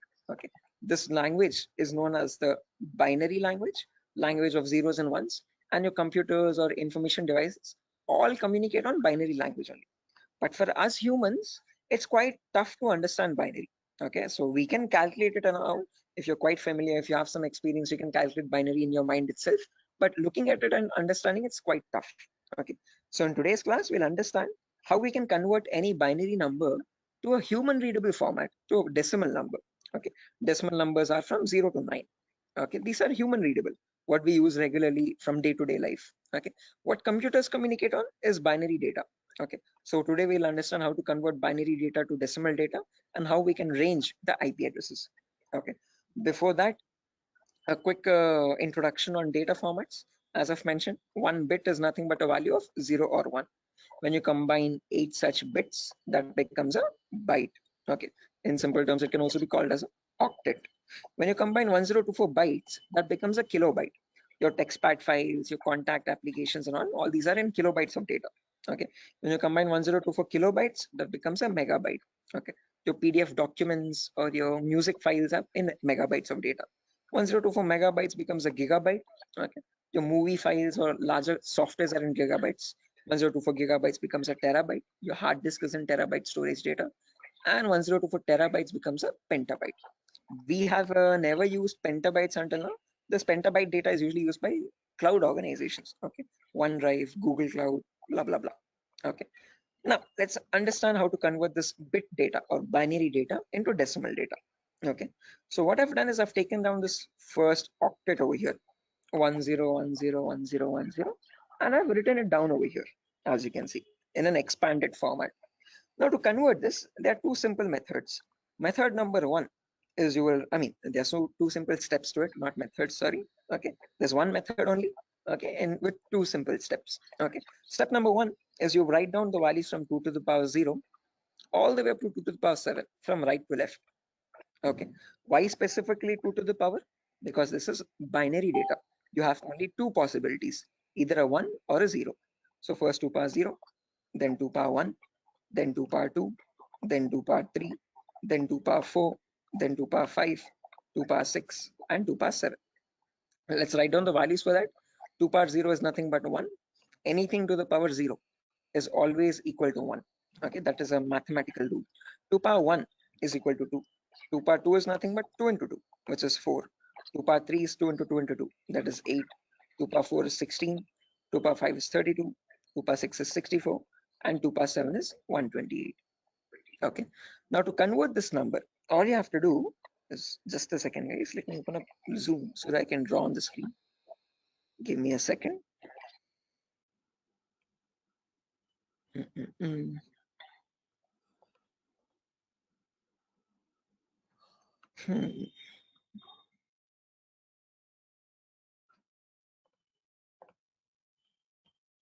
Right, perfect. So when you want to convert any number from binary to decimal, first things first, you have to write down these numbers. Then you multiply the lower number with the top one and add with the next one. As simple as that. Multiply, add, multiply, add, multiply, add. This goes on till the last step. Okay. So firstly, 2 power 0 into 0. Anything into 0 is 0 itself. So I've written 0 over here. Then 2 power 1 into 1. That is 2 power 1 is 2. As you can see, I've written the value over here. Into 1 is the value itself, 2. 2 power 2 is 4. 4 into 0 again, we have 0. 2 power 3 is 8. 8 into 1, 8 again. 2 power 4 into 0, 0. 2 power 5 into 1, 32. 2 power 6 into 0, 0. And 2 power 7 into 1, that's 128. Now when I add all this up, 128 plus 32 plus 8 plus 2, that becomes 170. So when we humans read the number 170, the computer does not understand it like 170. It understands it like 10101010, something like on signal, off signal, on signal, off signal, on signal, off signal, on, off, like that 4 times. Okay. So is this clear, guys? Any questions or doubts up to this part? Like how we have converted this binary number to a decimal number? How we know that 170 is equal to 10101010?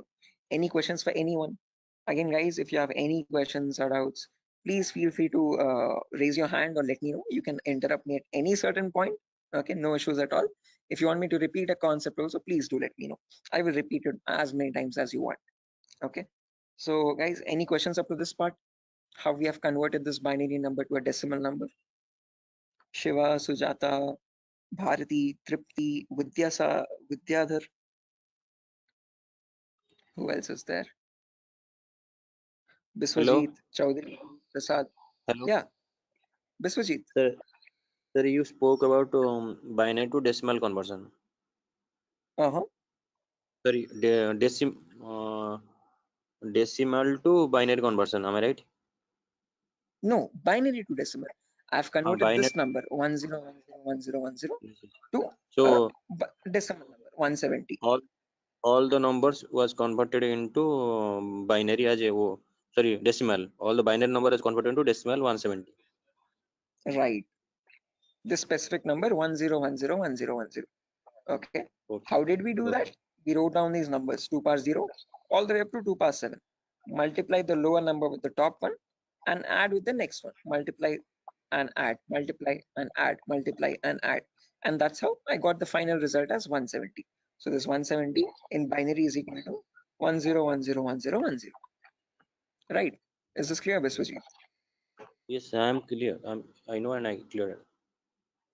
Perfect. If everyone has understood this, guys, I have another number over here, as you can see, 01011010. Can everyone convert this value and give me the answer for that? Take your time. You have the table over here as well. Okay. And as I've mentioned, you need to multiply the row number with the top one and just go with the next. Multiply and add, multiply and add. Okay. Take your time, guys, and let me know.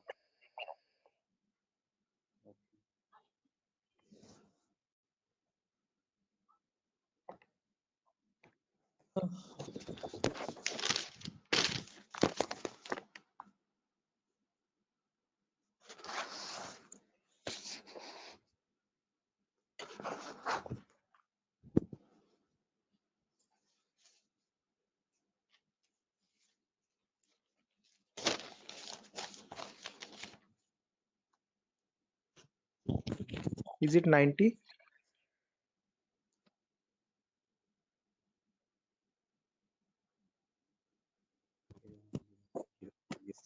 will be 90. Correct answer, guys. 90 is the correct answer. Anyone else? Sir, are you going to provide us this text file also, or like we have to take notes in means No, handwritten notes? definitely. I'm gonna give this file at the end of the class. I'll take down all your email addresses, and on your email, I'll send this document directly. You don't need to take any separate notes, guys. I'm gonna send this document file. Just in case, as the class goes on, if you want to take down any running notes to note down any important points also, you can. Okay, but all these documents, all these notepad files will be given to you directly. Okay, so yeah, guys, I've received a correct answer from a lot of people over here. Again, as I've mentioned, just multiply the lower number with the top one and go on till the last. So this will be 2 power 0 into 0 plus 2 power 1 into 1 plus 2 power 2 into 0 plus 2 power 3 into 1, like that till the end, 2 power 7 into 0. Okay, to anywhere you have 0 over there, 2 power 0 into 0, just put that 0. 2 power 1 into 1, that's 2. 2 power 2 into 0, that's 0. 2 power 3 into 1, that's 8.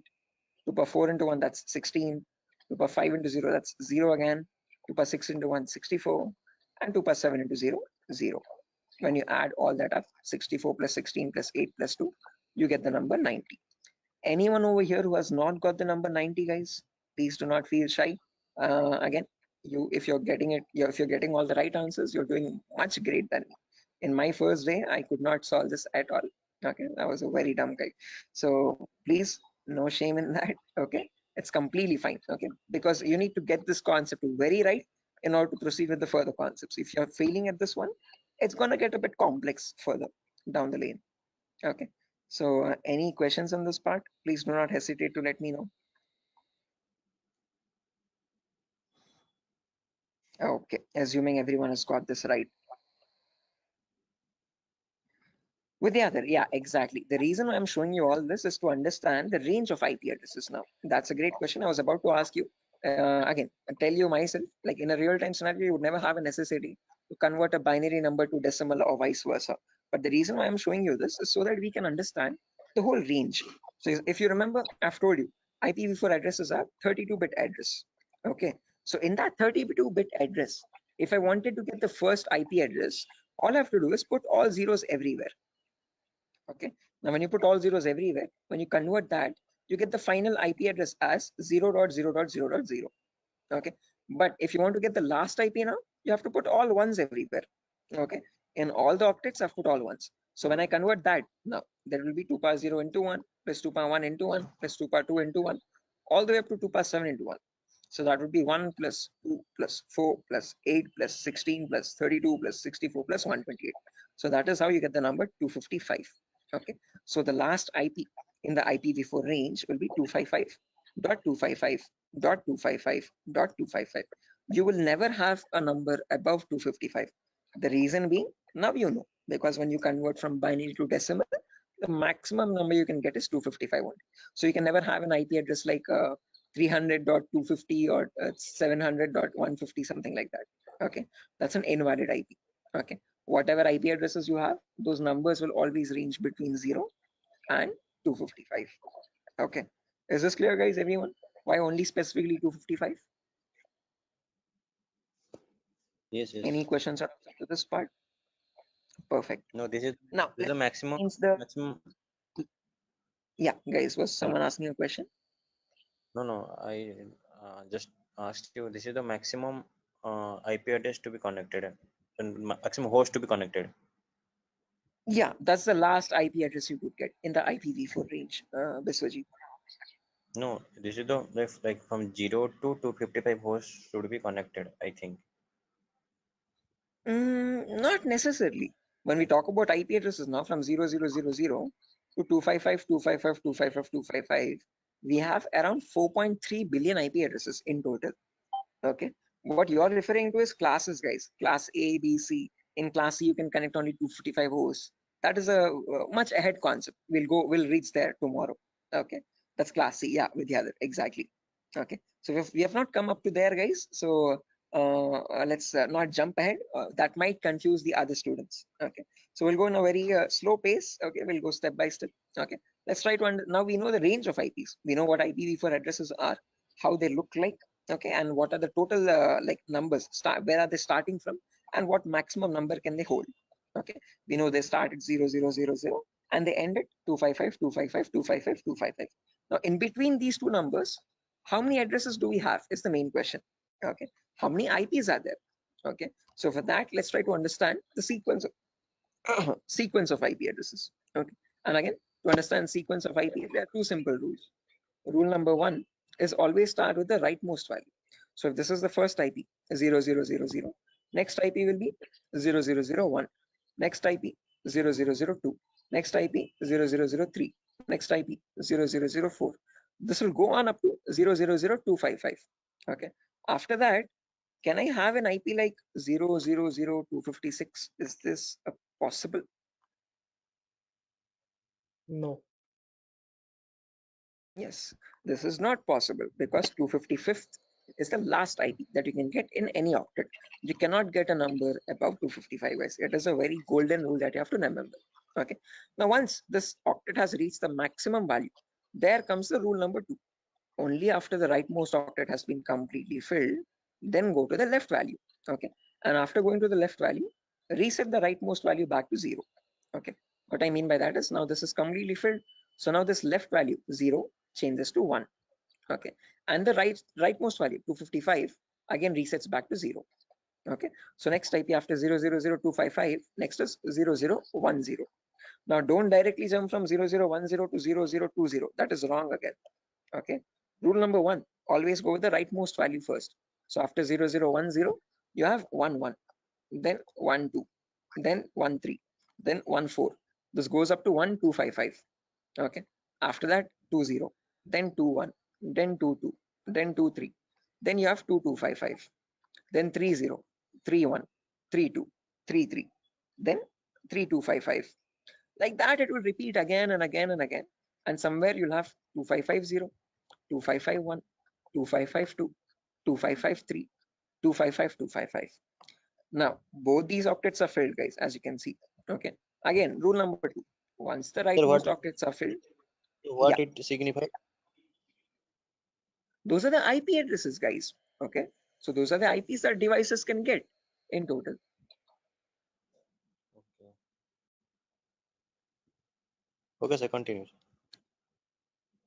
Right. Again, doesn't signify anything. I'm just showing the sequence of IPs. Okay. How do IP addresses progress from one another, one after the other, one after the other? Okay. Like after number one, you have number two, number three, number four. Like that, I'm showing you how IP addresses cycle one after the other. Okay. After 255, 255. Yeah.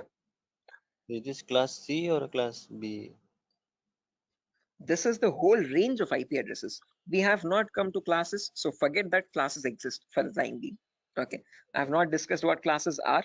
Okay, I have not discussed. I have not brought up the word class. Okay, so for the time being, just forget the word called class. When I come into it, then get reminded of it again. Okay, Biswajit, do not confuse yourself. I am right now just telling you how IP addresses progress from one after the other. Okay. So I'm just telling you what is the first IP. After that, what is the next IP? After that, what is the next IP? After that, what is the next IP? As simple as that. Okay. So after 00255, now this is completely filled. This is also completely filled. So now this 0 changes to 1. So after that, 0100, 0101, 0102, 0103. Then you have 10255. Then after that, this 255 becomes 0. And this 0 changes to 1. So 110, 111, 112, 113, 11255. Like that, the cycle repeats again and again and again. And somewhere you'll get 01, 255.255. Just like how we had 0.0.255.255, you have 0.1.255.255. Then after that, from 0.200 to 0.2.255.255, 0.300 to 0.3.255.255, like that, 0.255.000 to 0.255.255.255.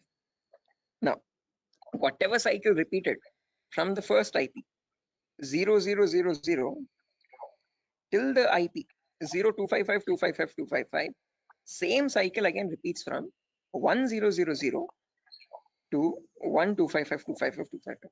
Same repeats from 2000 to 2.255.255.255. Same from 3000 to 3.255.255.255. Finally, from 2.55.000 to the last IP 2.55.255.255.255. Okay, so all I'm showing you is the progression of IPs. How do IPs change from one after the other? What is the consecutiveness of IPs? Okay, so if you wanted to get the total number of IP addresses, you from 0000 till 255.255.255.255, it would be 255 to the power 4, because each cycle is repeating 255 times. So the total number of IP addresses would be 4.3 billion IPs. Okay, which is the number equal to 255 to the power 4. So with the other, yeah, the correct number of IP addresses would be 255 to the power 4. Hello, is that clear? Yes, sir. I understood something. Okay, guys. Until this point, any questions, guys, for anyone? Again, do not get confused, guys. This is just to show you the sequence of IP addresses. In a real-time scenario, you would not need that anywhere. I'm just going very theoretically to get you familiar with the foundational concepts, like how IP addresses are built, how do they look like, what is the sequence of IP addresses, and so on. Going very basic. Okay. Sir, So. sir, you told. Hello. Yeah, Biswajit. Sir, you told that 4.3 billion IP addresses. That means, sir, I did not get it actually. That. Yeah. Again. How many IP addresses are there, Biswajit?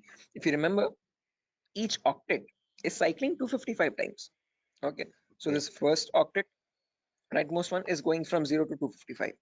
Okay, after that from 10 to 1255, again 255 times. So like that, each octet is cycling 255 times. So there are 4 octets now. So 4 octets in the sense 255 into 255 into 255 into 255. Basic permutations and combinations. Okay, and when you calculate that 255 to the power 4, you get the number 4.3 billion. Okay, so that is how we got that number. Is that clear, guys? Okay. Hello? Hello? Yes, sir. Yes, sir. I understood. Right. Perfect, guys. Now, my question to you guys is, in today's world, in the era of 2022, are 4.3 billion IPs sufficient?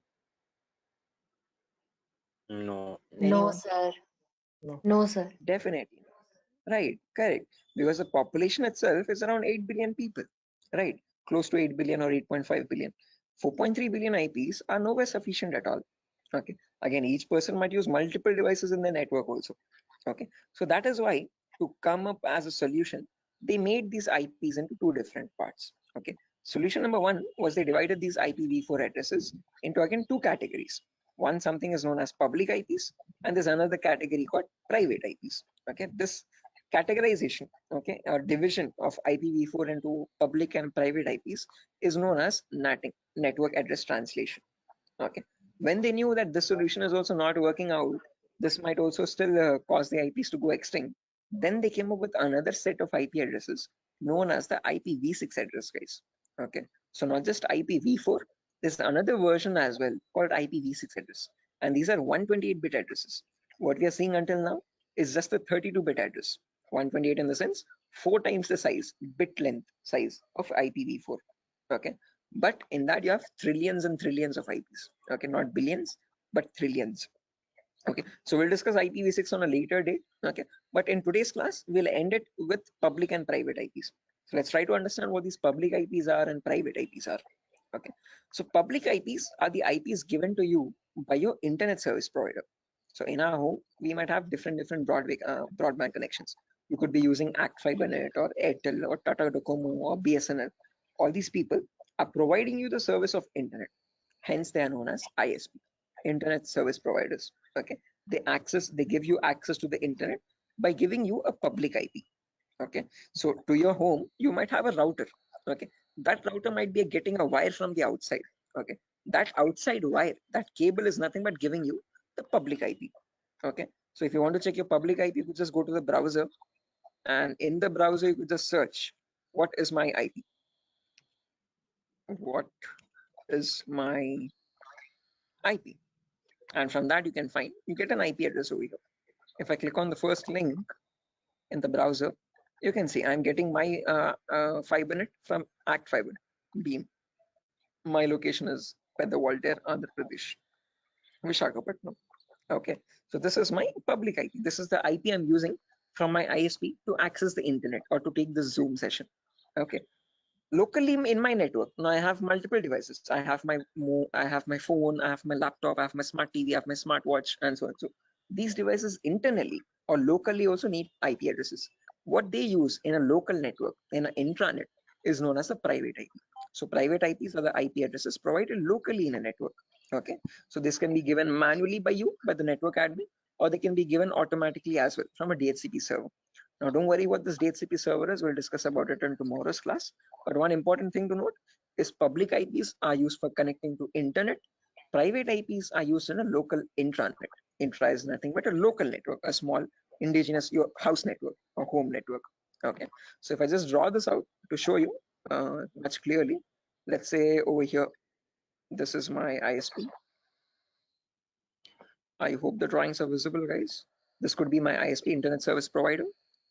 Okay, and I have my house over here in Vishakhapatnam somewhere. Okay, in my house I have multiple devices. I have my phone, I have my laptop, I have my smart TV, and I have my Wi-Fi router also. Okay, this router is getting a connection from the ISP outside externally. Okay, this is nothing but my public IP. Okay, this is the public IP part. Oh, sorry, public IP. Okay, on the intranet locally. Now these devices, every device will be connected to the router internally. Okay, by giving the correct Wi-Fi router password. Okay, and these devices will get the private IPs. Okay, my phone will get one private IP, my laptop will get a different private IP, and my smart TV could be getting a different private IP. Each of them will be unique in a local network. Okay, so this is where public IPs come into play, and this is where private IPs are used in a local network.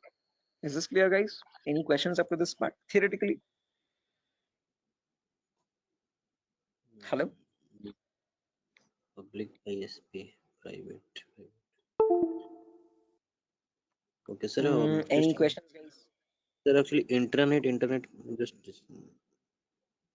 Yeah, internet is what you connect to the World Wide Web. Okay, whenever you're opening up your browser and connecting to any public website, okay, that public website is nothing but the internet facing site. Okay, your google.com or your yahoo.com, youtube.com, all these are the public addresses. Okay, private IPs are the local IPs. So your inside home network is a private IP network, and that private network is known as the intranet. Okay, and this is the intranet, INTRANET. Okay, intra is nothing but local network, and this is the internet. Okay, is this clear, guys? Sir, Any I questions have or a doubts up to this? question. Yes, please go ahead, guys. Sir, why they have been given private IPs? Like they are also connected with internet somewhere around. Okay. So like why they have been given private IPs? They should be public, right? Which ones? I didn't get your point. Who's Like asking the question, guys? the devices which are in the home, they are in private IP, right? So somewhere Yeah. around they are also in connection with the ISP. So they should be Okay. public, you know. They should also be public. Yeah. So good question, Tripti, I guess. So whenever now let's notice over here. Let's say I have one phone over here, and I have my laptop over here. Okay, let's say my brother's using my phone at the moment. Or let's say this is my phone. I'm browsing Facebook from my phone. My brother is using his laptop and he's also browsing Facebook. Okay. Now each of them, when they want to connect to the internet, okay, they will use the public IP. One, let's say this public IP is something like let me draw this out. Yeah, annotate. Let's say over here, my public IP is something like 1.2.3.4. Okay. Now, whenever we want to connect to facebook.com, we will use our public IP that we are getting from our ISP 1234. And using that IP, we will go and contact Facebook. And from Facebook, we will load our pages, internet or our Facebook feed or whatever it is. Okay. Now, let's say I am also browsing Facebook. My brother is also browsing Facebook from the same public IP. Now, how does Facebook know how to send my data to my phone exactly and my brother's data to his the laptop or computer he is using? Okay, up to public IP, it will reach a router. But from the router, how does the router know which is the device which is holding my phone and which is the device which is holding my brother's laptop? That is where private IPs come into play. Okay, because my phone has a unique private IP where I have my account and my brother's laptop has his own unique private IP where that system has its own private unique address again. Okay, so private IPs are used to identify a device in a local network and send the packets exactly to that device. Are you getting the point, Tripti? Yes, sir. Got it. Okay, so public IP is used to give you access to public services on the internet. Okay, but let's say in a local network, so when you're connecting to your Wi-Fi router to access facebook.com, your packet from your phone will always reach router first. From the router, so sorry for that, from the router it goes to Facebook server, public server. But when it is coming, when the response is coming back, it comes to router with the public IP. From that public IP, how does it know where to go? How does it know which device to connect? Because in your same Wi-Fi network, there can be many devices, multiple devices at the same time, right? For that local network connection, there is where we'll be using the private IPs importantly in a local network to give identity to each device in a local intranet private network. Is that clear, guys? Yes, sir. Right. Sir, I have a Perfect. question. Yes. Sir, can we change a private IP address by ourselves? Yes, you can. Private IPs are in completely your control, and you can modify them according to your choice. There was another question in the chat.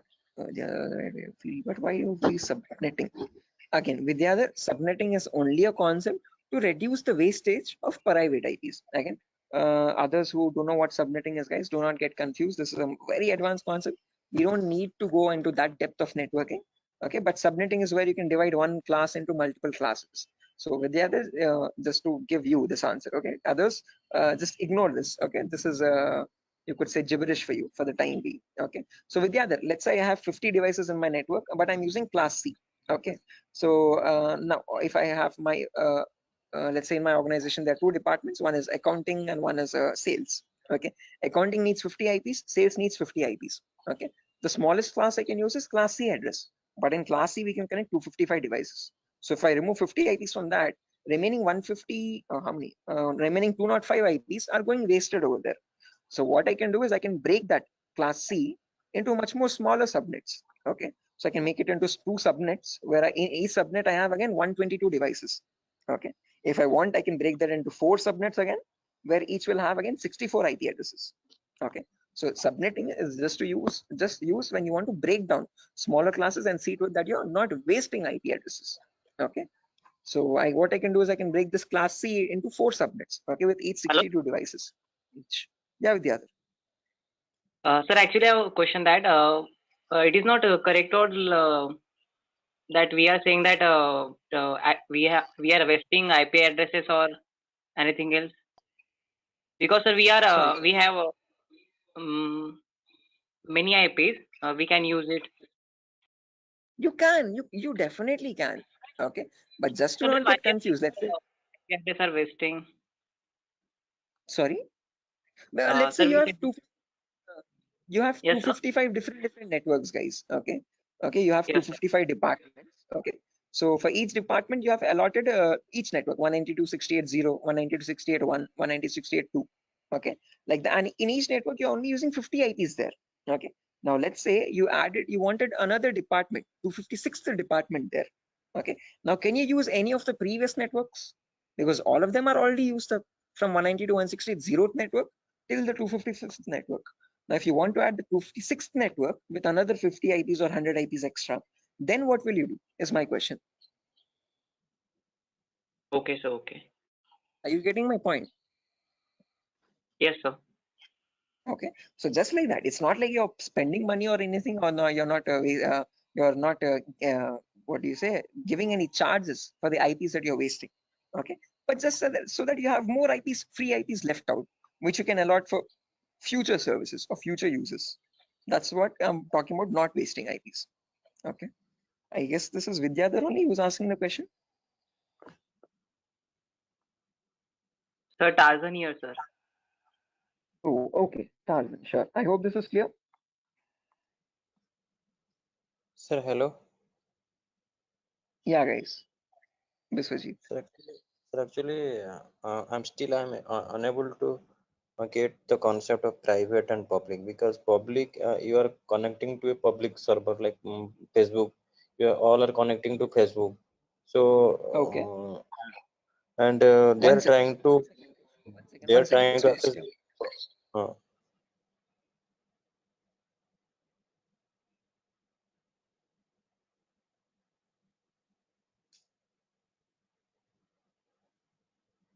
Stay on hold. Just give me 1 minute, guys. I'm so sorry for that. Biswajit, just give me a minute.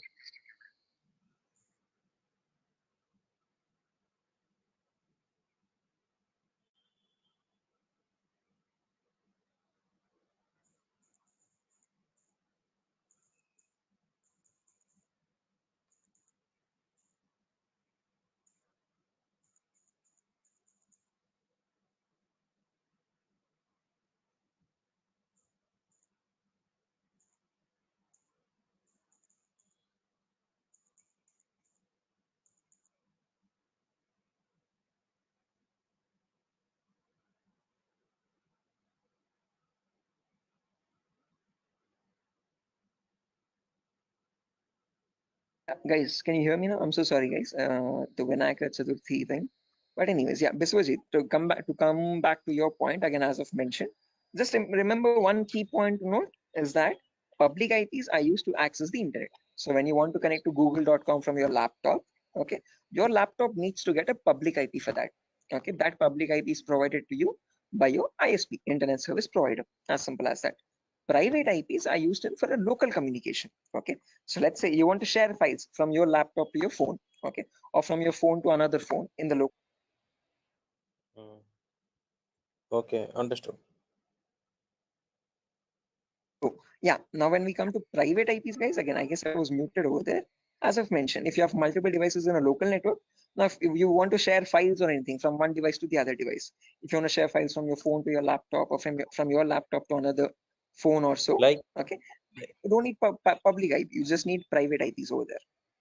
look, I understood. So means like there is one IP that is public to all, and but for that against to public IP, there is also private IP to work internally for the Internally, exactly. For internal communications, you have the private IP. Okay, for external, for connecting to a public service, there you would need a public IP. Okay, is that clear, guys? yes. Right, perfect. Sure. So yeah, again, that's that for today's class, guys. Nothing further to discuss. Okay, we're already Hello. past our. Yeah, Prasad. Yeah, sir, sorry to ask you like this, sir. I have joined, half an hour late to the class, so I want to know the index. No worries, Prasad. I actually myself started the class 20 minutes late today, so I'm pretty sure you haven't missed much. Okay, but let me share the index as well, just since you have asked. I have shared this in the demo session a couple times earlier. I hope you have attended the demos as well. If not, No, once. no. Okay, no worries. You can access that from Durgasoft's official YouTube page as well. This is the course content, guys. Okay, so we'll have a few introductory classes first, basic networking concepts, Linux and Windows commands, Windows Server configuration, virtualization, how to install Kali Linux. After all these introductory concepts are done, then we'll go into the advanced concepts. Okay, gaining access, malware attacks, network penetration testing, web application pen testing, basic cloud security, all that. Okay, so if time permits, Prasad, please go through the YouTube demo tutorial so that you have a much better picture. In the demo, I've explained what are topics that we are discussing in the course, what we'll be learning out throughout the course. So it's much better if you go through the demo once time permits. Okay, thanks for sharing information. Sure, definitely, guys. Again, guys, I'm gonna end the session over here for now. Before I end, I want all your email addresses. Can you please drop it in the chat box so that I can share this notepad file with you? You can go through the notepad file when time permits. Okay. And in tomorrow's class, again, I'm gonna be starting the class sharp at 8 o'clock tomorrow, guys. So sorry for the delay today, but tomorrow there won't be any delay at all. And yeah, someone asked me. Sir, I sent my email ID. Yeah, sure. I've seen that, guys. So please just drop your email in the chat box over here, and from there I can just add the notepad file. Chat box. Sir, organize the chat box. I have already sent my email ID. Sure thing. Nice.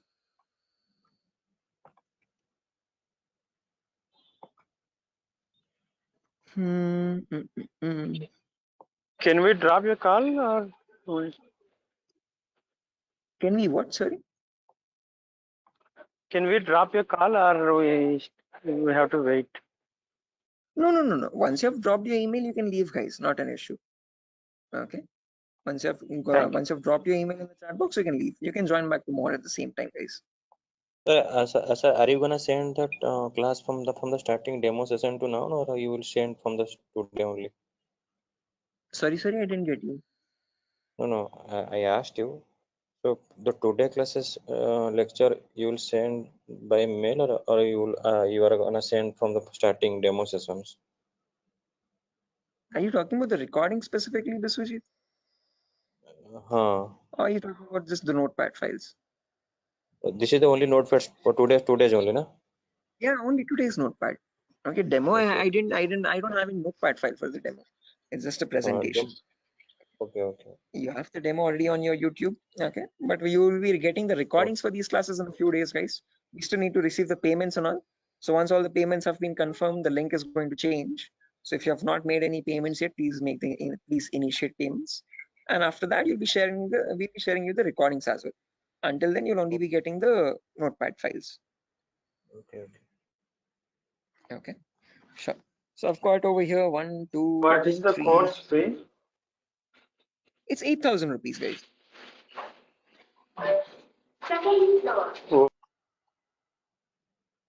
Okay.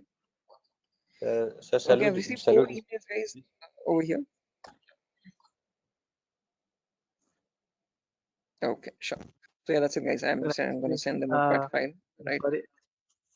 Sir, actually, I'm not getting the chat bot. I'm sorry to ask where exactly it is. You have access this from the browser, right, Ravikiran? From the link. On the top right corner, you can see this. Actually, I'm accessing it from the application, so that's why I'm not getting that. I think. Okay. On the top right corner, do you see some blurred space or blind or dots or something? Top right corner or top left corner? Anywhere? Just a second. Do one thing, Ravikiran. Just spell out your email. I'll note it down. I'll write it down. Yes, Deshmukh. Deshmukh. 1 second. Yes. Deshmukh. RGD. R for rabbit, G for goat, and G for goat. G, okay. G for goat. D. Okay, D. Yeah. @gmail.com. Perfect. Okay. Thank you. Okay, guys. Right. So yeah, that's that, guys. Nothing further. I've received 5 emails, and on those 5 emails, I've sent the notepad file.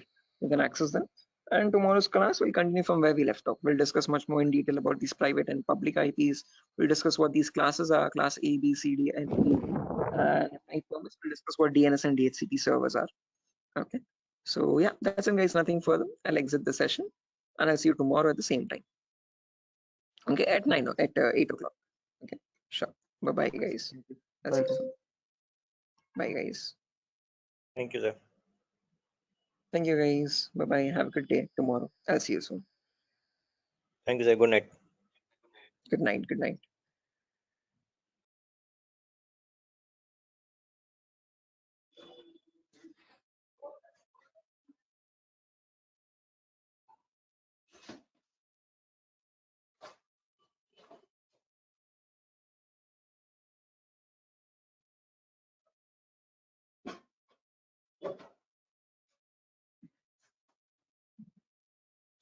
Okay, guys, can you see my screen? Is it visible?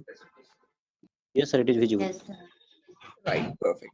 Let's do one thing. Let's just wait for 2 more minutes for the other people to join as well, and then we'll start the session. Okay, sir. Okay. Very good. Sure. Anyone who's viewing or joining the session today, fresh without joining yesterday?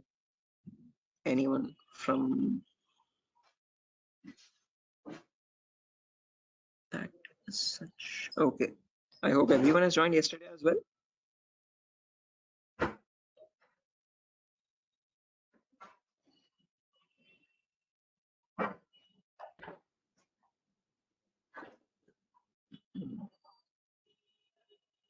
Oh, Anand, this is your first class. Achha. Okay, Anand, I'll do one thing. I'll just take a quick recap of whatever we discussed yesterday. In the meanwhile, okay, there's Biswajit, Mamoon, Ravikiran. Ravikiran, did you call me in the evening, Ravikiran? I was a bit out. I was a bit busy. I'm so sorry you couldn't attend to your call. Yes, sir. Actually, I called you because I had one query.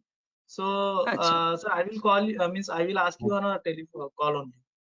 Sure. Again, I have a class till 10 o'clock after your batch also. So give me a call after 10. Okay. Okay, sir. No problem. Thank you. Sure. Okay. Then Shiva, Sujata, Tripti. Okay. Tripti, I have received your email as well. I'll be sharing the notepad file today. I'm so sorry I couldn't do it yesterday. Okay, so no problem. Sure. Okay, so a quick recap, guys, on yesterday's class. We were discussing basic networking concepts. Let me open up my networking document.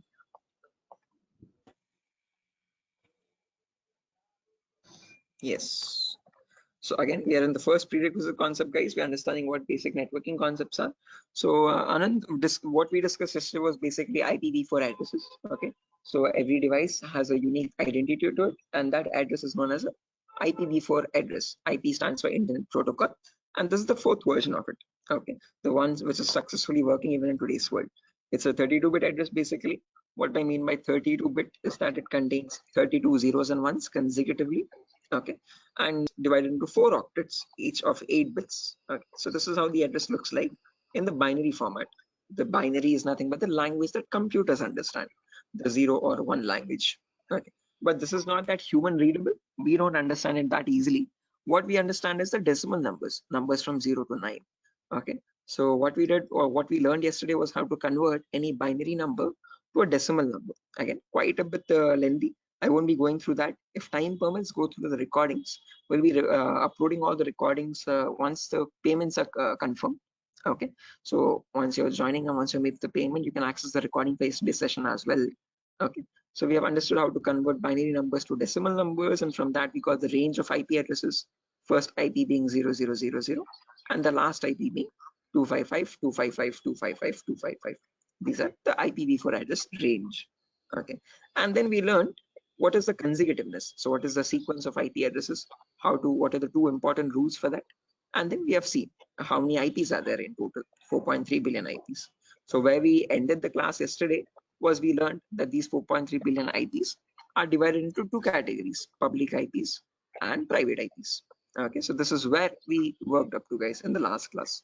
Okay, so we have to continue from here onwards in today's. So yeah, this is the new thing. Okay, so let's get started, guys, without any further ado. So if you remember yesterday, as I've mentioned, there are 2 categories, public and private. Okay, public IPs are the IPs given to you from the ISP, internet service provider. Okay, whatever ISP you have at your home, Act Fibernet or Airtel or Tata Docomo or BSNL, these all companies are known as internet service providers. They provide you or they give you the service of internet. Okay, so whenever you want to access a website, okay, which is on the internet facing side, you always need a public IP on your system.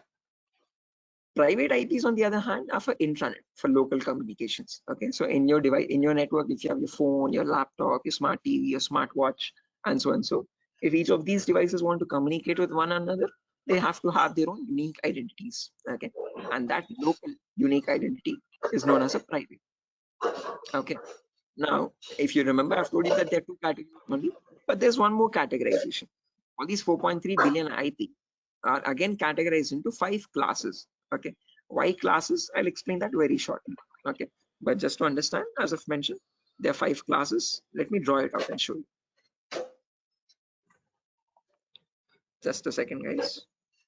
Shall we write something or you? No, again, if you want a running notes, you can write side by side, guys. Okay, as I'm teaching.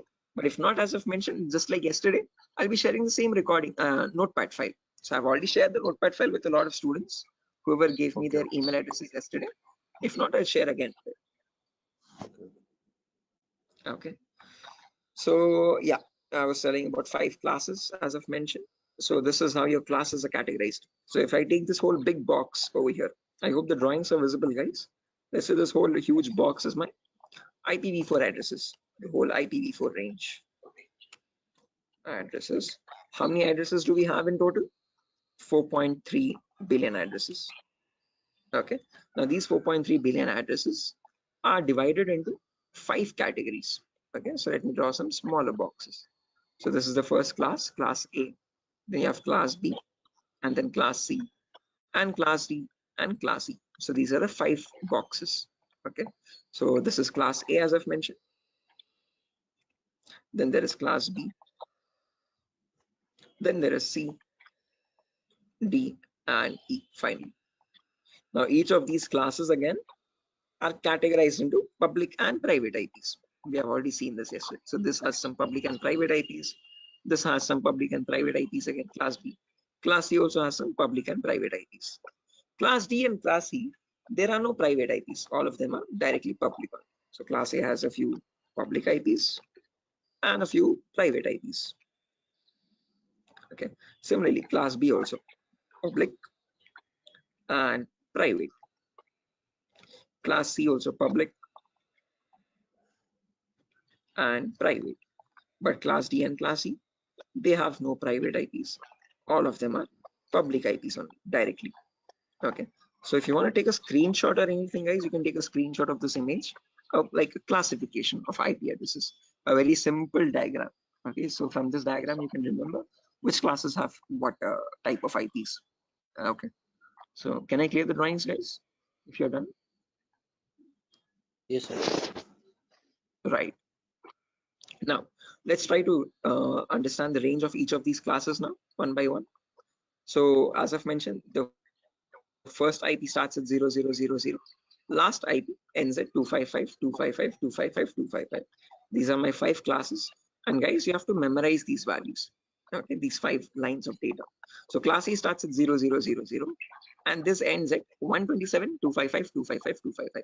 Since this is ending at 127, and all these 3 octets are filled to 55s, then the next number starts at 128. So class B, that is why, starts at 128,000 and ends at 191, 255, 255, 255. Since this is ending at 191, class C starts at 192,000. And this goes all the way up to 223, 255, 255, 255. Since this is ending at 223, class D starts at 224 and ends all the way up to 239, 255, 255, 255. And finally, since this is at 239, class C starts at 240. So all you have to remember is 4 numbers, guys. This 127, 191, 223, and 239. Easy ways to remember. On left side, you have all even numbers. Right side, you have all odd numbers. Okay, 0 to 127, 128 to 191, 192 to 223, 224 to 239, 240 to 255. Okay, on the left side, you have all zeros. On the right side, you have all 255s and 3 options. Okay. Now these are the classes: class A, B, C, D, and E. Again, in each class, if you remember, I've told you they are public and private IPs. So in class A, between 0000 and 127, there's a range 10000 to 10255 255 255. These are the Okay. public, private IPs in class A. Any IP outside this range by default is a public IP. That is a key important rule to remember. Okay. Any IP between this range is a private IP. Any IP outside this range in class A is a public IP. Okay. Similarly, in class B also, between 128 and 191, this is a small range, 172 1600 to 172 31 255 255. This is the private IP range in class B. Any IP inside this is a private IP. Any IP outside this range is a public IP. Similarly, in class C also, between 192 and 223, 190 to 16800 to 190 to 168 255 255. Any IP inside this range is a private IP. Any IP outside this is a public IP. Okay, so just to practice out these ranges, guys, I'm going to write down 10 IPs as examples, and you have to look at these numbers. Okay, you have to look at these 8 lines of data and tell me which IP is belonging to which class and whether they are public or private IP. Okay, let me quickly write down a few IP addresses, guys, over here. Okay, one last time, just to make you understand, if we take a class A example, so between 0000 and 127 255 255 255. So this is the whole class A range, guys, as you can see, between 0000 and 127 255 255 255. So in between this, there's a small range, 10000 to 10 255 255 255. This is the private IP range. Okay, any IP inside this range is a private IP. Any IP outside that, so from 0000 to 9255 255 255, these are public IPs. Again, after 10, you have 11000 to 127 255 255 255. These are also public IPs. Okay, so in the whole range, you have in between private IPs, and outside that you have public IPs. Is this clear, guys? Any question or doubt up to this part? No, I understood. Anyone? Right, everyone? Anyone who has not, please do not hesitate, guys. Please let me know. If you want, I will explain again. Anyone who wants me to explain this again, guys, who has not understood this? Perfect. Okay, guys, I hope you're not being shy or anything. Please do not hesitate, guys. It's going to be your loss. If you want me to explain, I'll try to explain in much better formats as many times as you want. Okay, the main objective is that you do not get confused here. Okay, because these are very important foundational concepts. Okay, so what I'm going to do now is I'm going to write down 10 random IPs. You have to look at these ranges and tell me which IPs, which class, and whether they're public or private. So let me quickly write them down.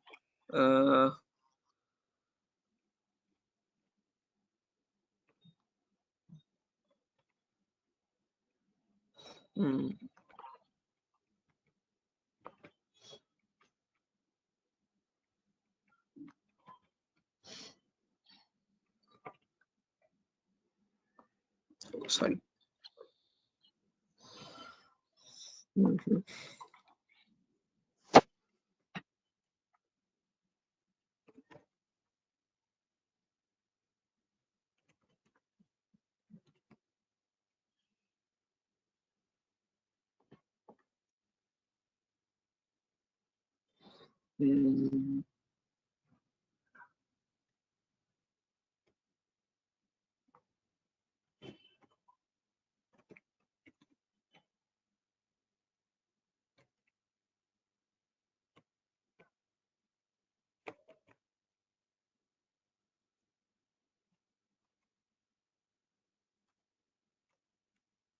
Okay, so I have 10 IPs over here, guys.